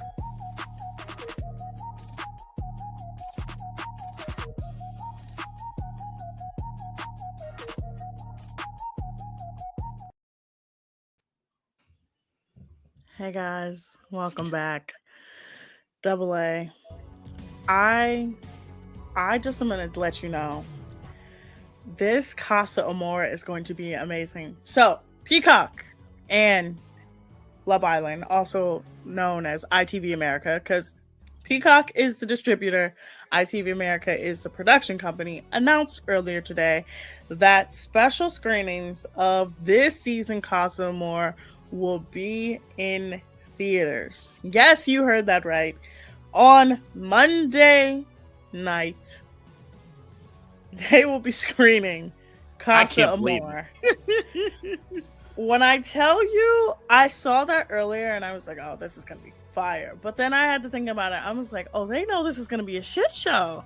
So here's who I'm guessing by my metrics, just because I'm like, I know Love Island. When I tell you I know my Love Island so well, number one, I predicted that Sincere was going to be a light-skinned demon. He joins the hall of other light-skinned demons like Johnny Middlebrooks and Kendall and Ace. Number two, Casey's going to fold like a pancake. Unfortunately, when it comes to Casa Amor, the black man of Love Island always fold like a pancake. Taylor did it last year. The previous year, Cordell did it. The previous year, Keenan did it. The previous year, what's his name? Leo. He did. Year before that, Timmy did. Like, Leo sound like a cheater. Leo sound like a cheater. I don't even know Leo. He sound like a cheater. Leo literally slept with his Casa Amor girl and then was going to send her home. Oh, I forgot about Keenan. Keenan got a hand job from his Casa Amor girl and sent her home. Like, when I tell you, the black men on Love Island, when it comes to Casa Amor, always fold. And then they, like, always fold, 100%. But we are almost 3 weeks in. I hate to say this. Who do you think is going to make it to that final? Who's going to make it to the final? Oh, geez. I'll just say, first off, I think a lot of these people are playing it too safe. I can't wait for this to happen. First off, I can't. Listen, I think this is tough. I do think KC's going to the final. I think he's going to the final. I think people want him. He's going to finally open up. He's going to finally explore, and I think he could charm his way to the final. I'm not saying he's going to win it, but I do think he can make it to the final. Other than that, man, I do not want Sincere. You know what? I think Corbin and Kinsey will go to the final. I think Corbin and Kinsey are going to the final. Are we watching the same show? You don't have to like them. I'm just saying. You talking about strong couples. You talk about ride or die. Like, Kinsey doesn't like that kid. Caleb. Oh, Caleb. Yeah. Caleb's going home. Caleb's going home just because people don't know who he is. He's a child. He's going home. I hate Kinsey for making me feel bad for a white man. What's wrong with her? I'm gonna just say this. He's a kid. He's a kid. They're all kids. They're all children. I know. I know. First, the cast needs to be a little older. First off, yes. I mean, this is why I don't. This is why, like, the challenges are a little weird now too, because It's like fetishy. It gives fetish. Like It's, the weird food slime thing is just weird. Honestly, if you would have asked me a couple days ago, I would have said Casey and Anaya, and I probably would have said Trinity and Bryce. And I honestly still think that Trinity and Bryce probably will make it because Trinity don't want nobody else but that man. yeah, Bryce I agree don't want Mhm. nobody else but Trinity. So I can see them make it. I actually see them like having a really, really like good relationship outside of the villa too. I think the best thing about a relationship outside of the villa to last is that number one, you do have to kind of go through it a little bit in the villa, but you kind of also have to be able to like communicate. And I think they do communicate really well. I think they have great like I think they fit each other really well. I'll give them the lone spot. The rest of them, I really need the New Hampshire Slim Reaper to break up with Charlie's brother. What's her name again? Oh no, Kata. Kata. Do you know why they call her the New Hampshire Slim Reaper? Was she the one who was like, "Oh, I'm from New Hampshire. You guys know where that's where." Yes. So a bunch of girls from her hometown like came out and tried to like say she's super mean, she was a bully. And then people like looked at the girls and they were like, girl, I would be mean and a bully too if I was the only person of color in this town. And then there was a video of her slapping one of the girls, and come to find out that girl said something racist, and then her promposal had something akin to picking cotton. Oh yeah, that's bad. That's bad. So I'm sticking with my New Hampshire Slim Reaper. Yeah, that's bad. Finals. That's real bad. But you make a great point real quick about Trinity and Bryce because they went through their anniversary. You know, they went through it early. You know, in the first challenge, the first game. You know, they explored for an episode, and then I guess we're a couple again. So you know, it has a little bit of a feel of Alondria and Nick from last year. I mean, different circumstances because of what happened with Sierra, but it felt like they're friends, you know, and then, they're giving it a shot. And, Bryce is not really going after. I mean, he did for a brief moment of time. I mean, he did forecast that, he kind of talked to one person to talk to their friend. I'm like, oh, that's a little iffy. well, okay, let me explain that. So that was a producer interference. So if you guys don't know, Love Island does not like it if the couples get closed off too early. That's why they're kind of creating a lot of drama right now. It's because they don't want everybody to be so closed off. And that's kind of how they feel right now, is that all of these couples are like, I don't want to talk to nobody because everybody's going to get mad at me. But with Bryce and Charlie's brother, I'm not saying that man's name, it's Charlie's brother. The producers very clearly stepped in. We're like, you guys got to talk to other people. You guys got to at least try to explore with other people. If it doesn't work out, okay. But that was clearly producer interference to tell him to go talk to Kata and tell Trinity. And that's fine. I mean, I think I don't know. There's a part of me that blames Ace for how he played the game last year.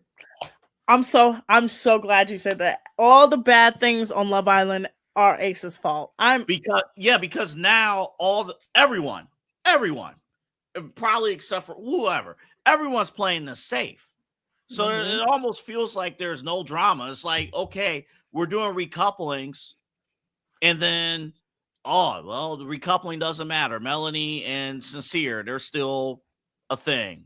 Corbin and Kenzie are still a thing. Like we had these recouplings for a reason.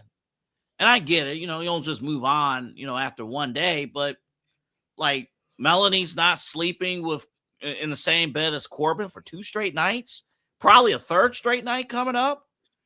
Yeah, well, I'm like, what are we doing? It's a TV show. What are we doing? Yeah, first night I could see that because why would I want to see the guy I was coupled up with in bed with another girl? I could understand that. Second night, I think it was more sort of her being like Corbin and Kenzie kiss. Why would I want to share a bed and you're kissing other girls, but you're telling me to my face, I want to get to know you? I understand why she did it both nights. I don't think she was looking for attention. I think she was kind of being like, you know what? I'm gonna just protect myself. I bet you she had a great night's sleep because now the mosquitoes probably was tearing her ass up. I know. You can sleep but outside. but I would rather sleep outside than sleep in a sex den. But double A. I was gonna Gotta say move with my on. snoring, ain't nobody having any fun. You go, No, that's the other thing. I snore like crazy, so I'm like, I could never really be on the show. But we have to move on. Love Island. I will be reviewing it all week. Except for Wednesday because Love Island does not air on Wednesdays, and of course, you guys can watch Jersey Chasers on Wednesday. We'll talk about everything that's happened over the last couple weeks. Let's get to some sports news real quick. We have to go over the 2 championships that happened back-to-back nights. The Knicks win the 2026 NBA Finals. This is their first title in 53 years. How did they do it? The Spurs literally led every game by at least 10 points. Yeah, craziness. And I think I saw the probability, the Spurs like 70, they led 72% of the series. They led. And every game they had a significant double-digit lead. And they blew and they lost. I mean, Jalen Brunson just became an animal. 45 points in the closeout game on Saturday. So, yeah, congrats to the Knicks. I mean, they handle business, but I mean, the Spurs should have won. I mean, you knew though, Autumn, the series was done when they blew a 29-point lead. Let's talk about that night. That night was going great for me. Okay. I was like, the series is gonna be tied up. We're gonna have like some competitive nature.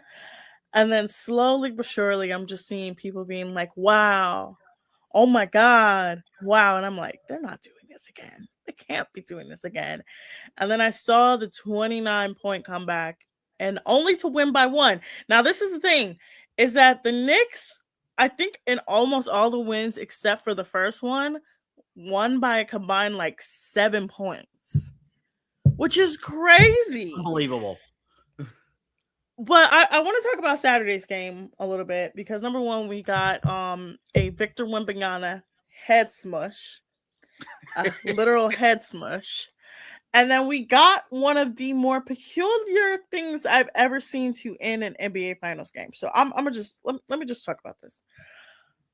It's the last 11 seconds of a game. Why the hell would you foul somebody to get them to the free throw line and you're down 2 points?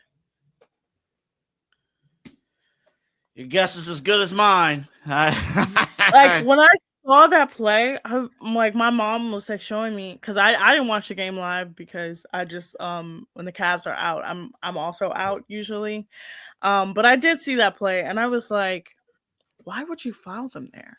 Like the clear consensus is to get the offensive rebound, go down the court, and have them try to foul you because they probably had a foul to give to get yourself into free throw position, make a couple free throws, and you're right back in the game.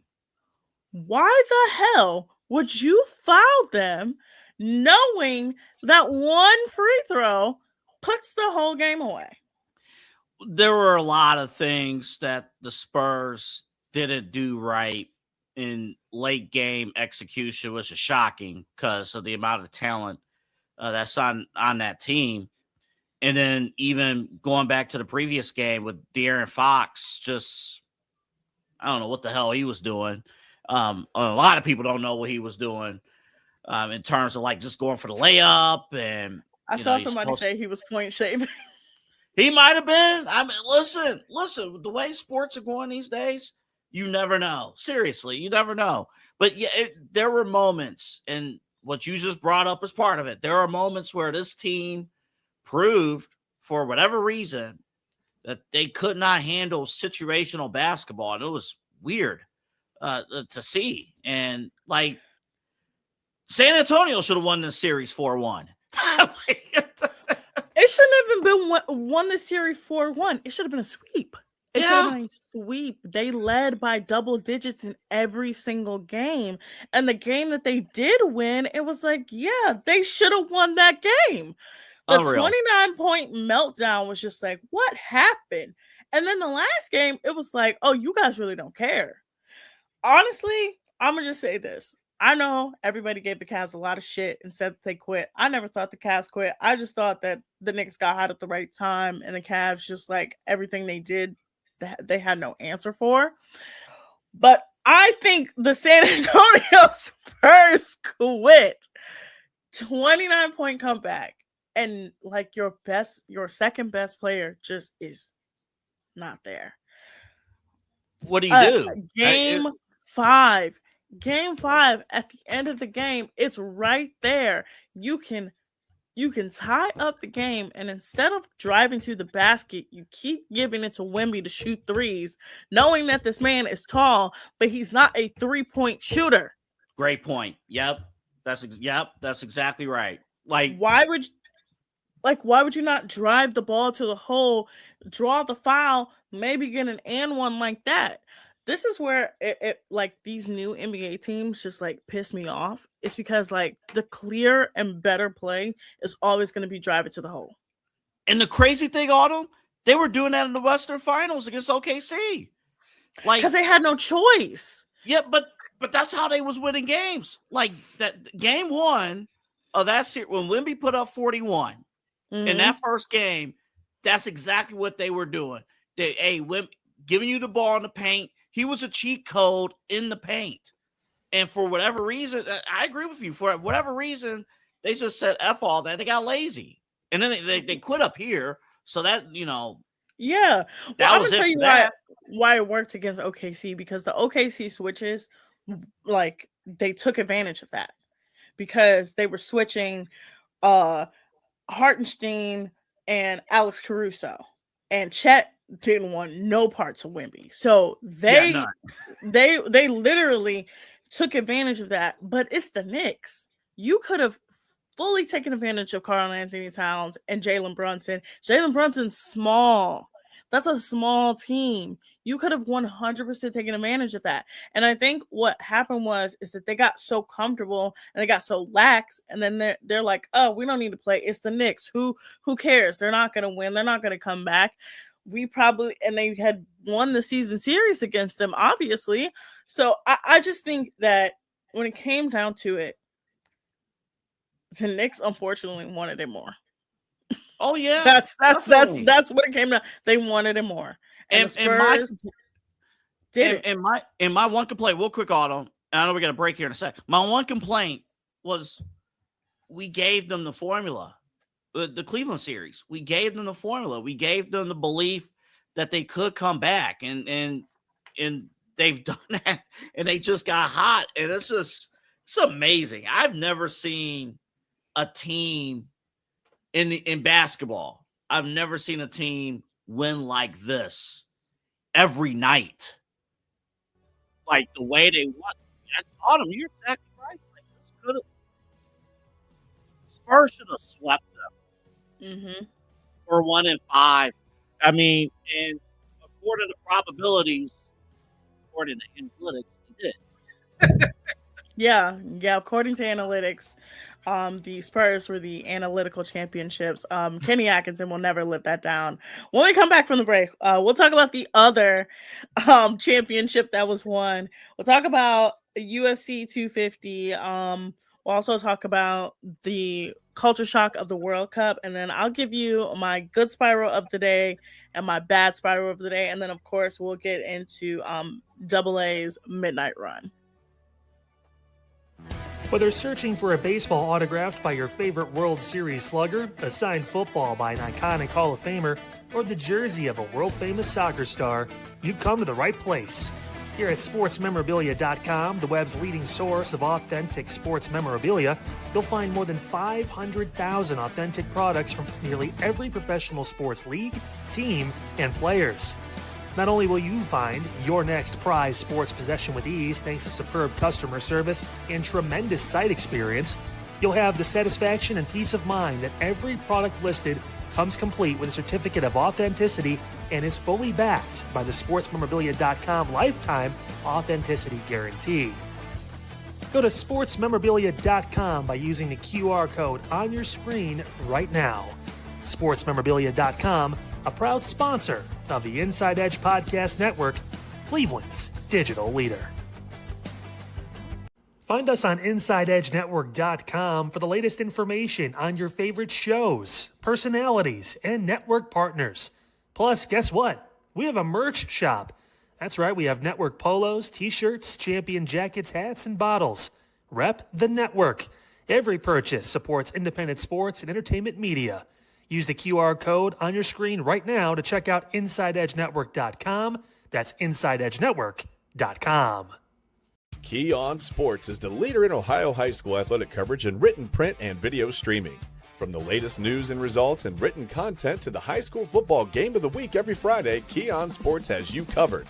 The vision of 15-time published author Vince McKee has become the most trusted site in Ohio high school athletic news. From podcasts to player profiles, Key On Sports is your one-stop for all of it. Visit them today at keyonsports.com or on YouTube at Key On Sports. Check out their socials on Twitter and Facebook as well. Discover our collection of handcrafted candles. That's right, every product is thoughtfully created in small batches free from harmful toxins for mindful everyday indulgence. Our candles are hand-poured in coconut soy wax with natural wood wicks, offering a long-lasting burn and rich fragrances. Create a cozy, safe ambiance for your home with candles from Alley Rose Fragrances. First-time customers use the promo code InsideEdge20 to receive 20% off your order. AlleyRoseFragrances.com, proud sponsor of the Inside Edge Podcast Network. Welcome back to the Daily Spiral, everyone. Before the break, we were talking about the finals, the two final series that happened. So, of course, we talked about the Knicks and how the Cavs may have given them the playbook. But we're going to move on from basketball, moving to a little bit of hockey. This is only bringing me joy because of who they beat. So the Carolina Hurricanes win their first NHL Stanley Cup in 20 years, and they beat the Las Vegas Golden Knights. Now, this brings me so much joy because I truly despise their goalie, Carter Hart. If you don't know who Carter Hart is a terrible human being. I'm sipping my tea. He was one of 5 individuals that was accused of sexual assault of a young woman. It's called the Hockey Canada case. Please look it up. The details are horrific, but he was one of 5 men. It says he was acquitted, but the reason why he was acquitted because there was a lot of trial interference, so it ended up being a bench trial and not a jury trial, and the judge in the case ended up acquitting the dudes because of a technicality, so he can never be tried again. But he is a terrible person. Vegas Golden Knights signed him. They stuck by him. They were his rock. They were his champion. He put up the worst goalie performance of all time. How about that? That's why we don't like rapists here on this show. But yes, he also cried like a boohoo little baby. Cried like a little bitch as he lost the Stanley Cup playoffs. And this just brings me so much joy. I enjoy seeing men cry. It brings me joy to my life to see a man cry. I really do. For the actions and who, with the judge and everything, which is, again, those things are odd. So yeah, I mean, yeah, and no championship for you, buddy. No. Now, this would be so this is actually Vegas's, I think, like 5th championship appearance. They've only been a team for It's actually fourth. I'm sorry, excuse me. Oh, fourth. Okay. Fourth. They made it their first year. They didn't win it. They made it their second year, won it. Made it 3 years ago, won it, and then they just made it this year. Unreal. Only if we could have got that luck with the Browns. Could have loaded our team. A 9-year-old franchise, by the way. 9-year-old franchise. The Vegas Golden Knights. You know, Autumn, there's going to be kids who are Golden Knights fans. They're going to miss the playoffs 1 year, and the child's going to be like, we need to get back to the championship, as if they haven't had multiple already. You know, I actually think about that for the kids who grew up in like the second LeBron era, not the first LeBron era. The second LeBron era probably was so much fun for them because they're like, oh my God, every year we get to go to the finals. And I'm like, y'all don't even know. This is a treat. Like, y'all don't even know. Y'all don't even know. You don't know the struggle. You don't know. Like, you just started becoming a fan in 2014. You weren't there. You didn't go through the 26-game losing streak in 2011. You didn't go when LeBron was here the first time. Our butts getting whipped by the Spurs in 07. The beatdown. Not even though. The Magic in 09. The Spurs, I was thinking about that series in 07. I remember that series, and I remember looking at the game, game scores for that series. The Cavs actually only lost by a combined 20 points from all 4 of those games. Let me look back at that series. All of those games were really, really close. AA. Let me look back. It felt like we getting our behinds kicked. Let me go back. It was just because we got swept, but no, the games were all very, very close. Because I think the reason why I felt that way, because if we knew we didn't belong there, we treated that finals like it was like a participation award. Yeah. Okay, I got the scores. Okay, so game 1, we lost 85-76. Not bad. 103-92. Not bad. 75-72. 83-80. Okay, you have a point. I told you it wasn't as bad. It just looked bad because everybody saw the players on the Cavs and they were like, "It's a trash team," and I'm like, "It actually wasn't a trash team. It actually was a pretty good team." I remember watching those finals. I was in middle school, but I watched those finals. It wasn't a bad team at all. But yes, the Vegas Golden Knights lose in historic fashion. Former Columbus Blue Jackets head coach John Tortorella is actually their head coach, and I also enjoy seeing that man lose as well. Hold on, what's your beef against him? I just don't like him. His personality is just terrible. He was all right when he was in Columbus, but he gives me the ick. Did he? I think he earlier in the playoffs he turned down a mandatory media request or something, and I don't know for Carter Hart. That's right. Yeah, that's right. Yeah, now it all connects. Exactly. Let's talk about this before we get out of here. Before we got a few minutes left, let's unfortunately talk about the shit show that happened this weekend in Washington D.C. UFC Freedom 250, a mixed martial arts, United States of America, 250th year celebration. All the fights ended in knockout. And then, of course, at the end, we have a fighter named Josh Hockett, which is crazy that that's his name. Give praise to God and then turn around and say that Michelle Obama is a man. AA, I'm so sick of this administration. I'm sick of it. I'm sick of it. I'm sick of it. I'm sick of it. It was tacky. They had these people fighting in front of the Lincoln Memorial. I've been to the Lincoln Memorial. The Lincoln Memorial is a beautiful piece of art. Terrible. Made it trashy. But a lot of people like the spectacle. I don't like the spectacle. That's all I'm going to say about it. Yeah, that dude was out of line. Yeah, that dude was out of. It's not even work. Yeah, that was. Yeah. That's all the attention that we'll get from me. Yeah. But let's talk about my favorite trend on the internet. We're gonna end the show on this, and then I'm gonna give you my good spiral and my bad spiral, and then we're gonna lead into your crack show, the midnight run.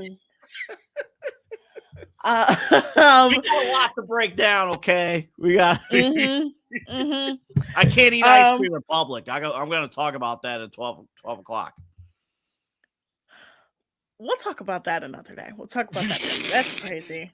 But my favorite trend on the internet right now that's going around is all the people that are in North America for the World Cup, specifically Europeans, specifically British Europeans. Now, why is this my favorite trend? It's because these people are eating the most mid-tier food and they are gooped and gagged.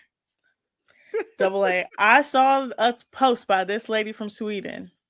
She went to Golden Corral and she said her life changed. Golden Corral. Hey, listen. Y'all, I'm gonna just say this. I was a procurer of a buffet. I loved a buffet when I was younger, okay? All you can eat.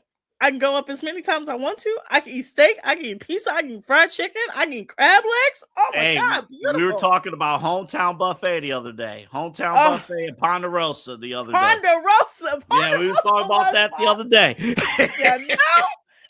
And you understand? Scoops, get the plates. You going in 2-3 plates. Yeah, we were talking about it. And then an all soft serve ice cream, all you can eat. Of course, I will. Ooh, yeah. You will never ever hear me say a bad word about a buffet, except for Golden Corral. Golden Corral is disgusting.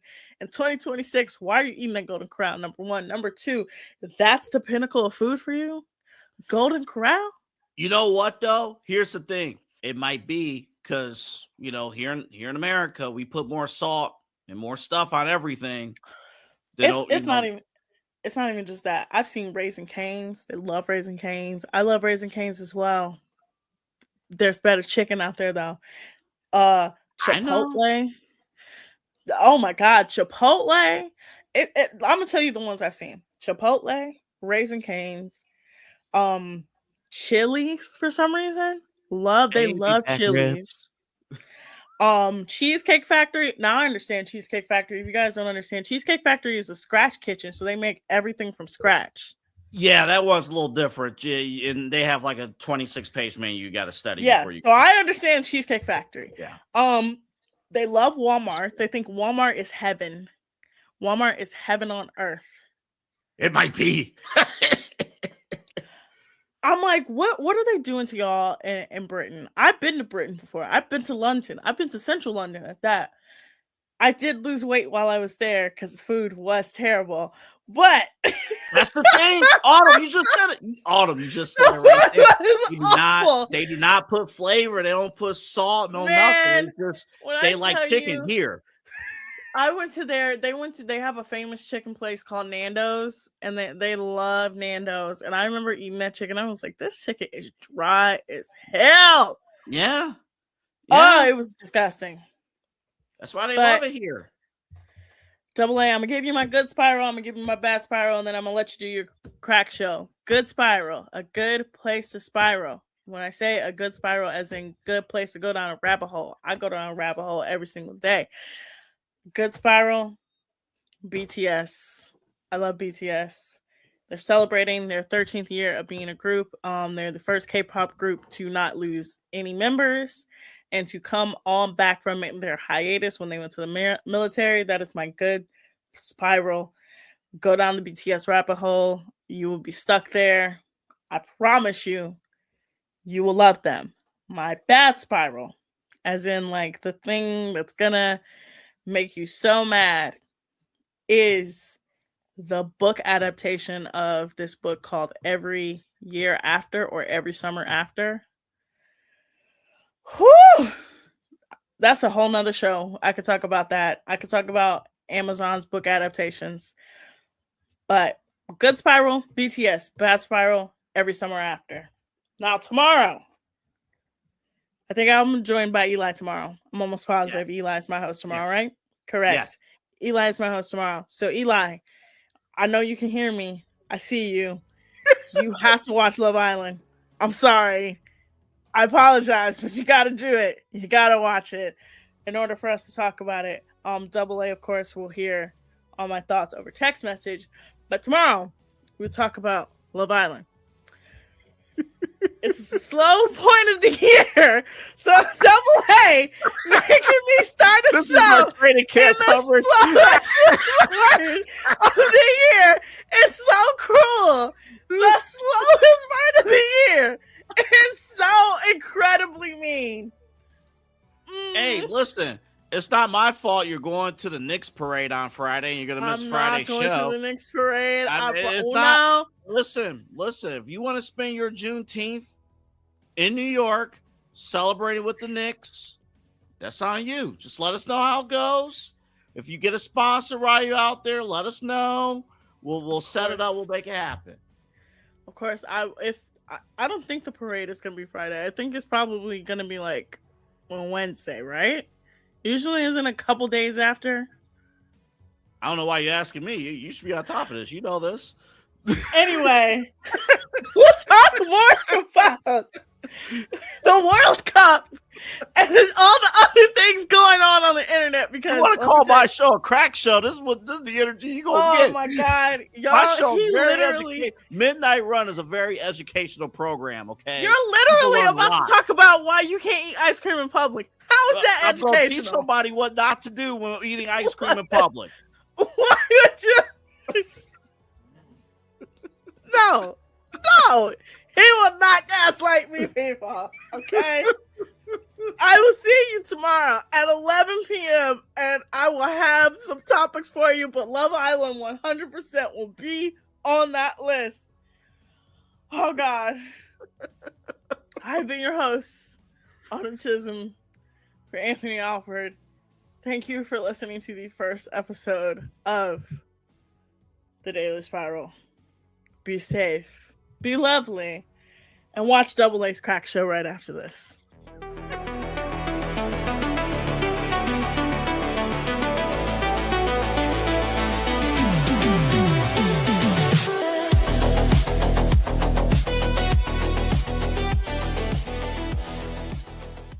Key On Sports is the leader in Ohio high school athletic coverage in written, print, and video streaming. From the latest news and results and written content to the high school football game of the week every Friday, Key On Sports has you covered. The vision of 15-time published author Vince McKee has become the most trusted site in Ohio high school athletic news. From podcasts to player profiles, Key On Sports is your one stop for all of it. Visit them today at keyonsports.com or on YouTube at Key On Sports. Check out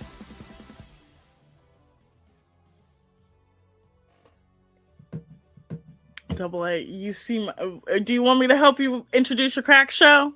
No, listen, okay? We got to do this weird, studio transition. We'll do it live, okay? Mm-hmm. I'm going to switch over to my studio here. Mm-hmm. Well, I already did. We'll play the ID. We're going to play the intro, and then we're going to go from there. Actually, Eli's going to do it for me, okay? This is not Autumn. This is not a crack show. This is a very educational show. Very educational.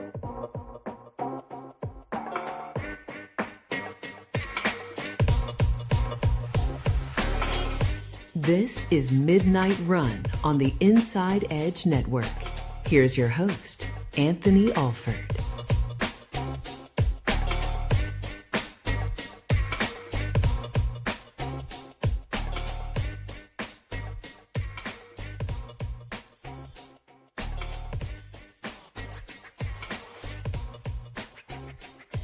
And hello, everybody. Welcome to this very educational edition of Midnight Run here on the Inside Edge Network. My name's Anthony Alford. Great to have you with us.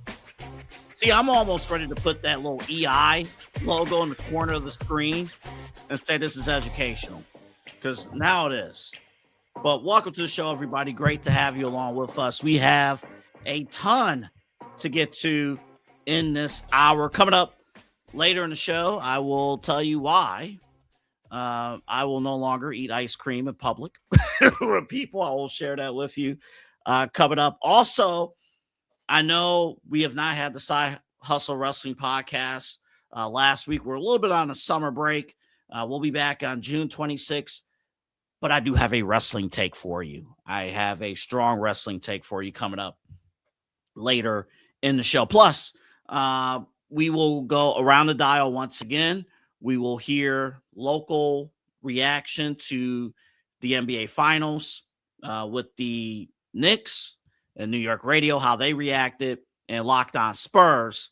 We'll get their reaction coming up as well. But let's start with the New York Knicks, as they are the 2026 NBA champions. Now, if I told you going into these playoffs, hey, there's a chance that the New York Knicks could win the title, I mean, you wouldn't hate. I mean, here in Cleveland, we're Cavs fans, so you would hate hearing that. But you wouldn't be stunned. You wouldn't be surprised to hear that. You wouldn't be, it wouldn't be out of line to hear the New York Knicks winning the NBA title. And honestly, it wouldn't have been a surprise to hear the New York. If I told you that the New York Knicks were one of the contenders to come out of the Eastern Conference, if I told you that if it's not the Boston Celtics, that the next best favorites were the New York Knicks, no disrespect to us here in Cleveland, no disrespect to those in Detroit, and they had the 1 seed, but they had the second best odds. Then if we had this talk, if the June 16th version of us had conversations with the April 16th version of us, you would be stunned to hear. The April 16th version of us would be stunned to hear that the New York Knicks won this title in shocking fashion. But that's exactly what happened. They won in shocking fashion. You know what was crazy? Game 5. Shout out to Cliche. Shout out to Cliche. Shout out to Eli, and shout out to the collective. They had a great show at the Garage Shop in Cleveland Heights. They rocked the house. I was there. Omar, we were there, and they rocked the house Saturday night. So because the game was on Saturday night, I did not see the game in person until I watched the highlights and stuff. And I did see those final seconds that Autumn and I were talking about in the last hour. But when you get the alert, first off, it was so funny throughout the night getting the alerts. All right, NBA Finals underway. Spurs have a 13-point lead. I think midway through the second quarter, 13-point lead. And then you see throughout the night, the Knicks looking to make a run. And now the first time you see that, yeah, you're right. They're going to make a run. And even when the Spurs were up 13, yeah, the Knicks are going to make a run. It's just a culture. It's just something that they built. It's just what they have done. And then we left it alone for a while. Again, Cliche rocked the house, at the Garage Shop in Cleveland Heights. And then we get the alert, probably like minutes after the show ended. New York Knicks, NBA champs. Jalen Brunson, 45 points. They did it. They did it. Now, I have a point to make here in just a little bit because, it's very easy to say, boy, there's no way the Knicks can run this back. Until you realize the previous 7 NBA champions, and this makes it team number 8, New York, we've had now 8 different NBA champions. So I understand the reasons why. I get it. I understand the reasons why we are not ready to crown New York in terms of a dynasty. They could run this back. We heard our own Kyle Cordell mention, hey, there's no way they could run this back. Like, there's going to be other teams. There's going to be a much better Eastern Conference. And that part is true. There should be a much better Eastern Conference. And over the next several days and weeks, we'll talk from a Cavaliers perspective. Obviously, we're based here in Cleveland. Again, remember, like and subscribe at InsideEdge Net. Like and subscribe at InsideEdge Net. and across all our socials, including Twitter and YouTube and Facebook. Again, hit the notification bell if you're watching us on YouTube. And again, we're online, InsideEdgeNetwork.com. But to the point of the Eastern Conference is getting better, listen, we're ready to say that the Boston Celtics are favorites, right? And we say that now, even though no moves have been made. And we'll still say it if Jaylen Brown leaves town and Giannis comes into town. We'll definitely say the Boston Celtics are one of the top favorites. But at the same time, they won 2 years ago. Boston went hot from downtown shooting the ball from downtown. Last year, OKC was hot. So was Indiana. And we were robbed of what could have been if Tyrese Halliburton had stayed healthy in Game 7, what that second half of Game 7 could have been. But, you had Boston, before that, in 2024. And then you go back to the previous champions, even before that. I mean, you're seeing that trend, right? Where, okay, we could look at Boston and say, man, they went on a hot, they were hot from downtown. They were hot shooting the ball. So if that's the case, why are we not giving the Knicks that grace? Now, listen, I'm a Cavs fan. I'm not going to sit here and give them whatever grace, but it should be considered. I mean, we thought last year OKC was going to turn into a dynasty. We thought the year before the Boston Celtics were going to turn into a dynasty. In 2023, we thought the Denver Nuggets were going to become a dynasty with Jokic. Like, they were heavyweights. We thought they were going to be a dynasty. Denver didn't even, they didn't make it back, but we called them dynasty. 2022, a little bit of a different case, but it was Golden State that another run, like, oh, Golden State, maybe. Could be another case for Golden State. 2021, we were ready to crown Giannis in the Milwaukee Bucks and say, this is his league now.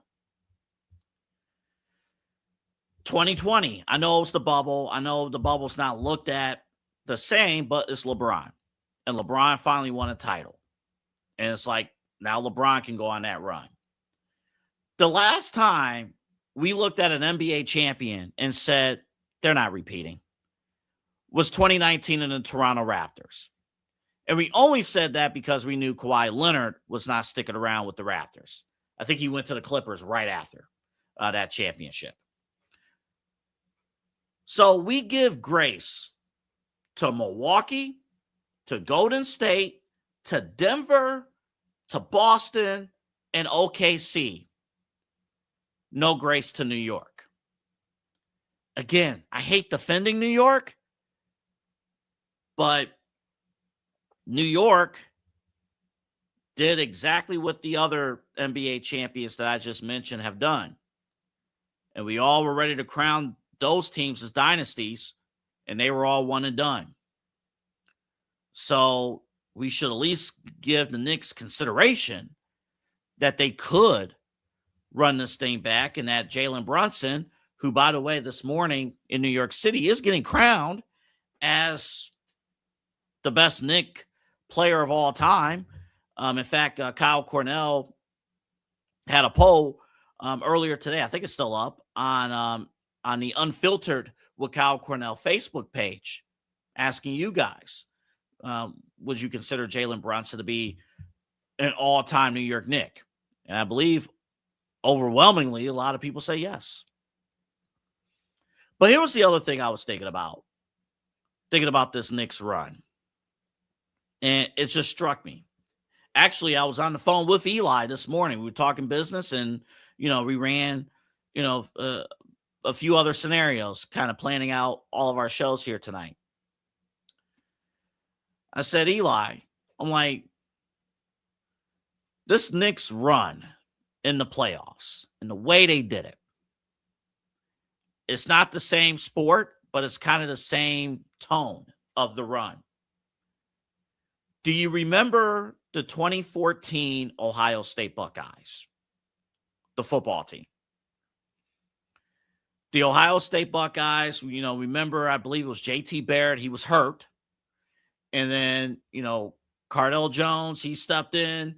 He stepped in against Wisconsin in that Big Ten championship, and Ohio State wiped the floor against Wisconsin in that Big Ten title game. I think it was 59 rip. Dominated the Big Ten championship. Then they go to the Sugar Bowl. They're the 4th seed in the college football playoff.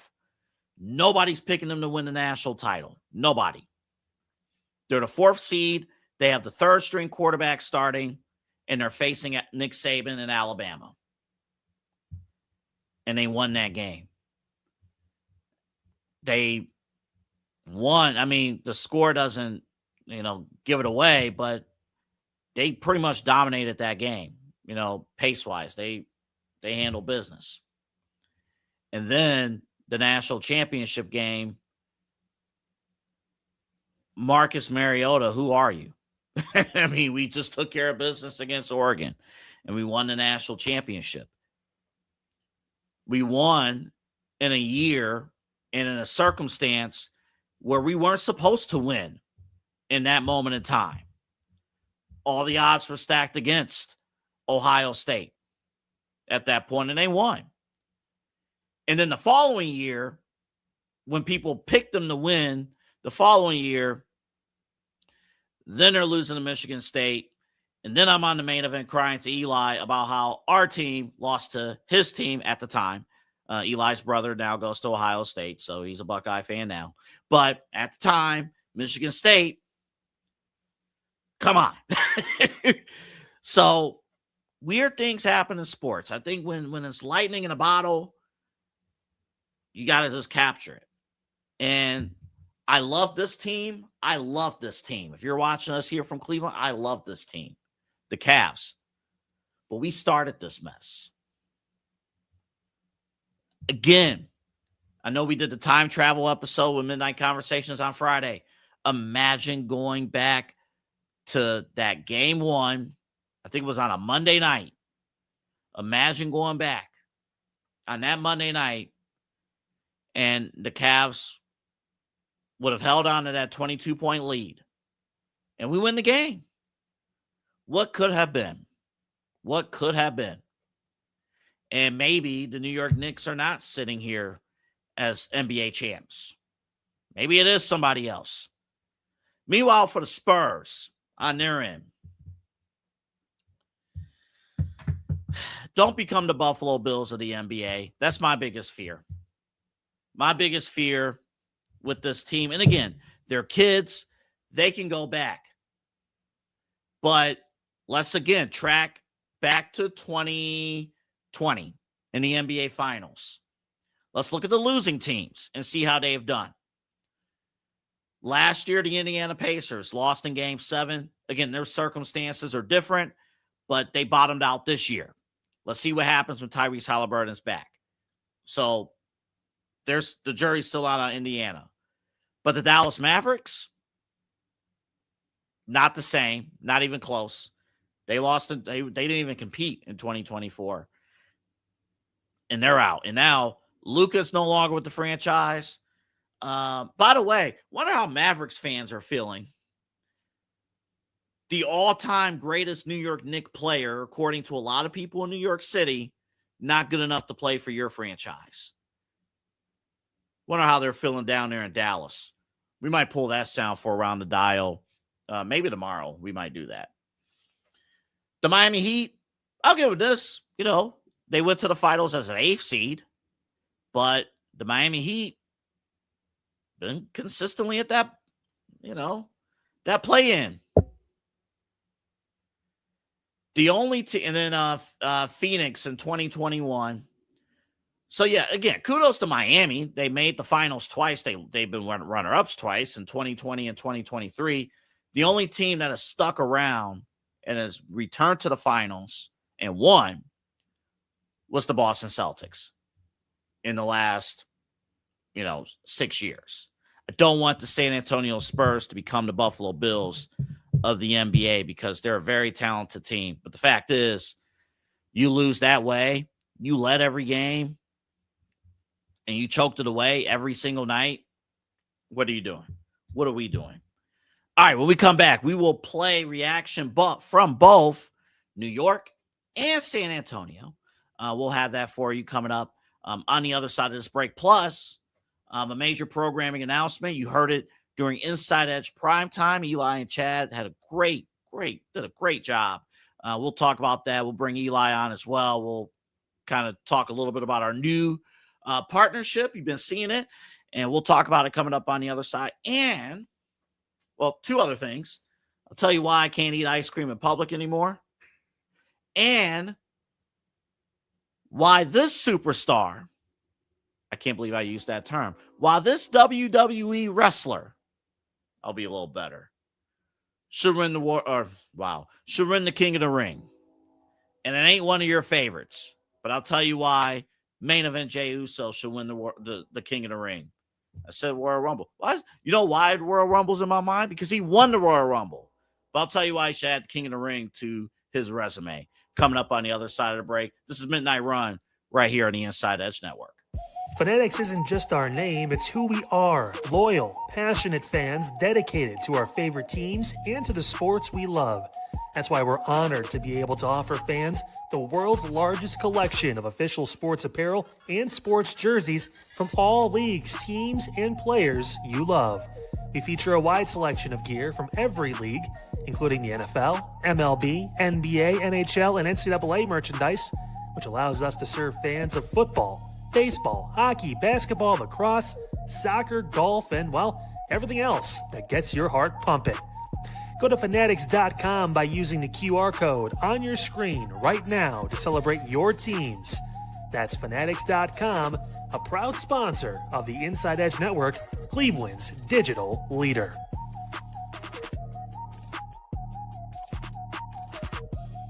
Find us on InsideEdgeNetwork.com for the latest information on your favorite shows, personalities, and network partners. Plus, guess what? We have a merch shop. That's right, we have network polos, t-shirts, champion jackets, hats, and bottles. Rep the network. Every purchase supports independent sports and entertainment media. Use the QR code on your screen right now to check out InsideEdgeNetwork.com. That's InsideEdgeNetwork.com. Discover our collection of handcrafted candles. That's right, every product is thoughtfully created in small batches free from harmful toxins for mindful everyday indulgence. Our candles are hand-poured in coconut soy wax with natural wood wicks, offering a long-lasting burn and rich fragrances. Create a cozy, safe ambiance for your home with candles from Alley Rose Fragrances. First-time customers use the promo code InsideEdge20 to receive 20% off your order. AlleyRoseFragrances.com, proud sponsor of the Inside Edge Podcast Network. Clean energy, bold flavors, and no jitters. See why people won't shut up about Dubby. Clean energy, no jitters or crash. Whether you're starting your workday or getting ready to exercise, Dubby Energy helps you lock in and focus. There were 15 flavors to choose from you can't miss. Order Dubby Energy right now by using the QR code on your screen and use the promo code InsideEdge10 to receive 10% off your order. Dubby Energy, your energy-focused sponsor of the Inside Edge Network, Cleveland's digital leader. Awesome show today. One of the greatest comeback wins in NBA history. The name off over the Spurs. You get our our reaction from that, as well as some music talk. So we shouted out a guy who normally doesn't get shouted out, narrator. So don't miss it. And make sure you tune in for tomorrow. We'll have updates for the World Cup. We got Mexico versus South Africa and Korea Republic versus Czechia at 10. So we'll have all that and more for you tomorrow on Inside Edge Network.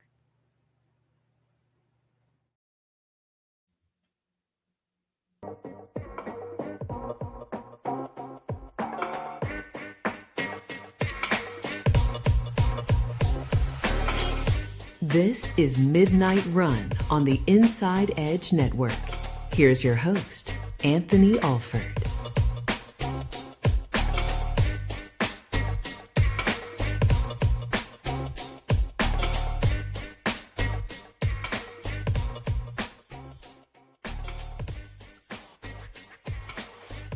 Welcome back to the show, everybody. Anthony Alford here, back with you. Here with you until 1 o'clock.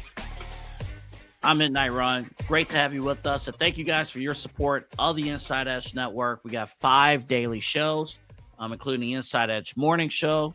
You just heard Omar, the promo there. He'll be with you at 10 a.m.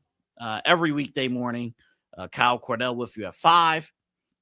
And then every night, 10 p.m. to 1 a.m. here on the East Coast, Inside Edge Primetime, the Daily Spyro, and then this show, Midnight Run, closes things out with that. We have a major programming announcement that we shared earlier, but we'll share with you guys coming up in just a few moments. Let's go around the dial. Love getting reaction from local towns. These are big cities. One's a big city in particular. But when we do around the dial, I like to do this maybe once or twice a week. We think about things from the Cleveland perspective and then the national perspective, but it's always good to hear from the local perspective what people think of what their city did in major events. So thank you to Chad Bryant. We discover Locked On Spurs, so we'll get their reaction shortly. But first, we go to New York City. They just won the NBA title. We go to WFAN, and here is their host, one of their hosts. They're reacting to how we here nationally should look at Jalen Brunson versus some of the other top guards in this league. Take a look. That man is an NBA champion, an NBA Finals MVP, a man who people said is not better than Luka Doncic. Mm-hmm. Where's his ring? Tyrese Halliburton, where's his ring? Donovan Mitchell, where's his ring? Mm-hmm. How many guys did they tell us he wasn't as good as? Mm-hmm. And everyone's always better than Jalen Brunson until it's time to be better than Jalen Brunson. And another thing, Karl Anthony Towns has been clowned, myself included, have clowned this man. Oh, yeah. Has clowned this man. And he has come up big. Obviously, tonight was not a great performance for him, but he is an NBA champion. He is an NBA champion. Joel Embiid doesn't have an NBA championship. Anthony Edwards doesn't have an NBA championship. Jimmy Butler doesn't have an NBA championship. Tyrese Halliburton. Look, listen, y'all. The Knicks, they're a nice story. They're a great story. It's kind of bothering me now, all these, seeing some of these celebrities coming out of nowhere. It's like, oh, I'm a Knicks fan. I've been a Knicks fan since I was born. Like, no, you were a Knicks fan since last week. Shut the hell up. Scoreboard. Hate to say this. Again, coming from Cleveland. Another person talking trash about Donovan Mitchell. What is he going to do about it? Now Jalen Brunson has the ring to show for it. He does. And I can't even hate on Jalen Brunson again. He put up 45 in a closeout game. He put up 45. Host is right. Like we look at Jalen Brunson. I don't know if we are ready to look at Jalen Brunson as one of the faces of the NBA, but in a closeout game, he led his team to a championship in New York City. I do think that says something with that. We'll talk. We might keep that clip in the queue for a couple days because we got other thoughts we got to address on the Donovan Mitchell side of things. Of course, free agency, this was effed up. The real NBA season starts now. And we are ready for it. We are here. We are ready for it. Where's Jaylen Brown going to go? Where's Giannis going to go? And of course, the big one, LeBron James. Where's he going to go? I saw something earlier today. They're like, how do you, what do you think the NBA TV schedule is going to look out like next year or next season? I'm like, dude, who knows? Because those moves mean everything. I mean, yeah, the Cavaliers are going to get, a good share of national TV games, but if LeBron James comes here, I mean, the Cavaliers game against Memphis will be on national TV. Like you're gonna see a random Cavs matchup against Utah on NBC. Like that's the difference of having LeBron James on your roster versus, you have a playoff team. You have a team that went to the Eastern Conference Finals. Runners up in the Eastern Conference. We're going to get our fair share of national TV games, but too early to tell. Obviously, if Giannis is out of Milwaukee, you're probably not going to put Milwaukee on national TV unless Jaylen Brown is on the other side. And we'll go through a few scenarios with the NBA free agency. We got days to talk about that. We have days to get into, but it's going to move fast. It's going to move fast. The NBA draft will be here before you know it. And then, of course, NBA free agency. Meanwhile, let's get San Antonio's reaction. Right now, this is courtesy of Locked On Spurs. It's unfortunate, too, on that front because it felt like throughout the season, Victor had a little something for the Knicks, whether it had been saying that they don't play sophisticated basketball ahead of the cup, whether it been his comments about having to play normal. Right. I don't like that. I don't like that at all. I don't like that. Anyways. All right.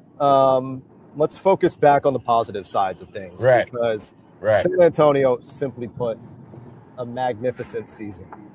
No other way around it. A magnificent season. 60-plus wins, getting to the NBA Finals, exceeding what Vegas said. Hey, again, no disrespect. Take the high road, and that's a logical way to look at it. That could never be me. You guys know that. Hey, more power to the host. He's doing a respectful thing, but that could never be me. Already.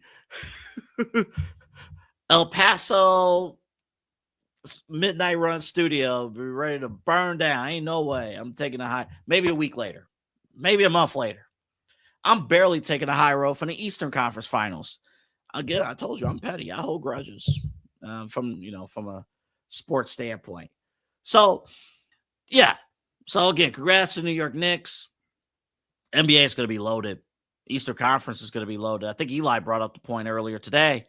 It's like, listen, I mean, that Eastern Conference, what happens, if Eli or Kyle brought it, like, what happens if the Wizards, they build up? Of course, with Indiana, let's see where Giannis goes. Philadelphia, are they going to improve after beating the Celtics in the first round? And then, of course, Boston themselves. And again, what are we going to do in Cleveland? That's going to be huge. I wanted to point something out. Here. I came across an article earlier today. 3 bold predictions for the 2026 Ohio State football season. Noah Atkins wrote this piece on KeonSports.com. And a lot of great stuff here. You got to check it out. It's on KeonSports.com. Mentions the Buckeyes secondary leveling up, getting to a new level. Remember, too, Arthur Smith is the new offensive coordinator for Ohio State. He is succeeding Matt Patricia. And he also has takeaways. I'm not going to give it away here. You got to check out the article, KeonSports.com. He has his predictions of the Ohio State regular season schedule. Now, mind you, Ohio State's regular season schedule, this is a loaded schedule. He mentions here, you're talking about going to Texas, Indiana, USC, Iowa, and Nebraska. And then you're also hosting Oregon, Illinois, and, of course, Michigan. So this will not be – you will not be looking at Ohio State's schedule and saying, boy, this is a cupcake. But that's our KeonSports.com. And I bring up Keon Sports InsideEdge.com, because as we bring in my guy Eli Moon, my assistant program director here at the Inside Edge Network, Eli and Chad earlier today did a phenomenal job. Have Vince McKee, the owner of Keon Sports Media Group, and we have entered a partnership agreement with Keon Sports Media Group. Great team of writers, great coverage, and we're excited to get started with Keon Sports. Yeah, absolutely. Yeah, it'll be a real good AA, and be really exciting to see where this goes. They do a lot of great work writing on their end, so just excited to see what we can read about and see who we bring on to have some discussion about that. But yeah, very excited. We talked to Vince for a great deal, about 20-25 minutes or so, and it was a great time to good to catch up with them, and excited to see where the partnership goes. Absolutely. Yeah, it's going to be fun. Of course, we're going to feature our writers, as Eli mentioned, and then very soon in the coming days, a good chunk of our shows here on the Inside Edge Network, including our nighttime block, will be simulcast on the Keon Sports Media Group Facebook page. So that's great exposure. A lot of, hopefully you guys like our content. And with this partnership, a lot more people will be able to see our content and like and subscribe to our stuff. And again, we've known Vince. You've worked with Vince for a lot of years, and we've known Vince for close to a decade now. And he's one of the good ones here in Northeast Ohio. And his high school football coverage, it's top notch every single week. And they do a great job with the writing. And I learned a lot about Vince on air earlier tonight. And of course, we've met with him before, learned a lot from him. Yeah, absolutely. Yeah, like I said, it was good catching up. They do, like you said, they do a great job at high school sports. They cover, he said, about 30 writers, if not more, and he's covering multiple states. So yeah, just to see the progress he's had with Keon Sports and where they've come from to know where they're at now, just really incredible. So yeah, it was good catching up. They had a lot of great articles W was referencing there. You had the Ohio State breakdown, you have WWE breakdown, you have entertainment breakdown, just different things, real cool write-ups that we'll definitely be peeking at and seeing, what catches our fancy as well. But yeah, we're really excited for the partnership with Keon Sports. Speaking of WWE, we're going to talk about my WWE take coming up in about 5 minutes or so. I got to bring this up, Eli. I got to bring this up. So first off, you got Cliche. Phenomenal. And again, he has an open invitation. Oh, and I met a new friend, Eli. Yeah. Met a new friend over the weekend. His name is Frank. And Frank has the hookup as far as sports tips and some odds that I will be taking full advantage of. Surely does. Yeah, it's gonna be interesting, man. You met a lot of friends there at Grog Shop. You were a social butterfly, man. It was good to see. It was good to see. So do what I can. And you and Omar had a great discussion earlier today about what went down and everything like that. So that was fun to hear. Again, go back and check that out. But it was great, and we have more details on this man. Am I pointing in the right direction, Eli? You sure are. Yeah, you're doing great. This man's Moon Bash coming up in a month. We got more details to come, but we're involved, and we can't wait. This man, we're celebrating his birthday. Yeah. And the way this man celebrates his birthday, he invites 60 music artists to come to Cleveland, Ohio, to perform with him at 4 different stages at the Brothers Lounge. It's one of the coolest things I've ever seen. He did it last year. And it's going to be even bigger this year. We got more details to come, but this man is setting it all up, and it's fan-freaking-tastic.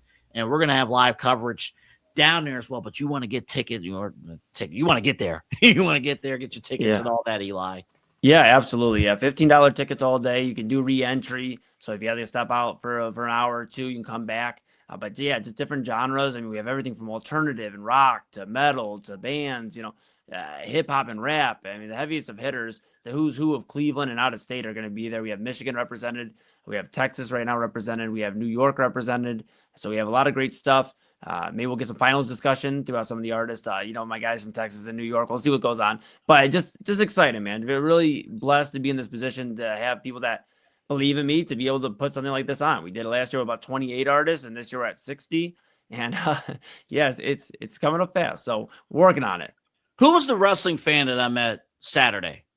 Oh my goodness, the wrestling. Oh, Manny Santiago. Yes. Manny. Manny, bless him. Yeah, man. Oh man, he was hilarious. He's a truth. I hope I man. can talk to him at Moon Bash.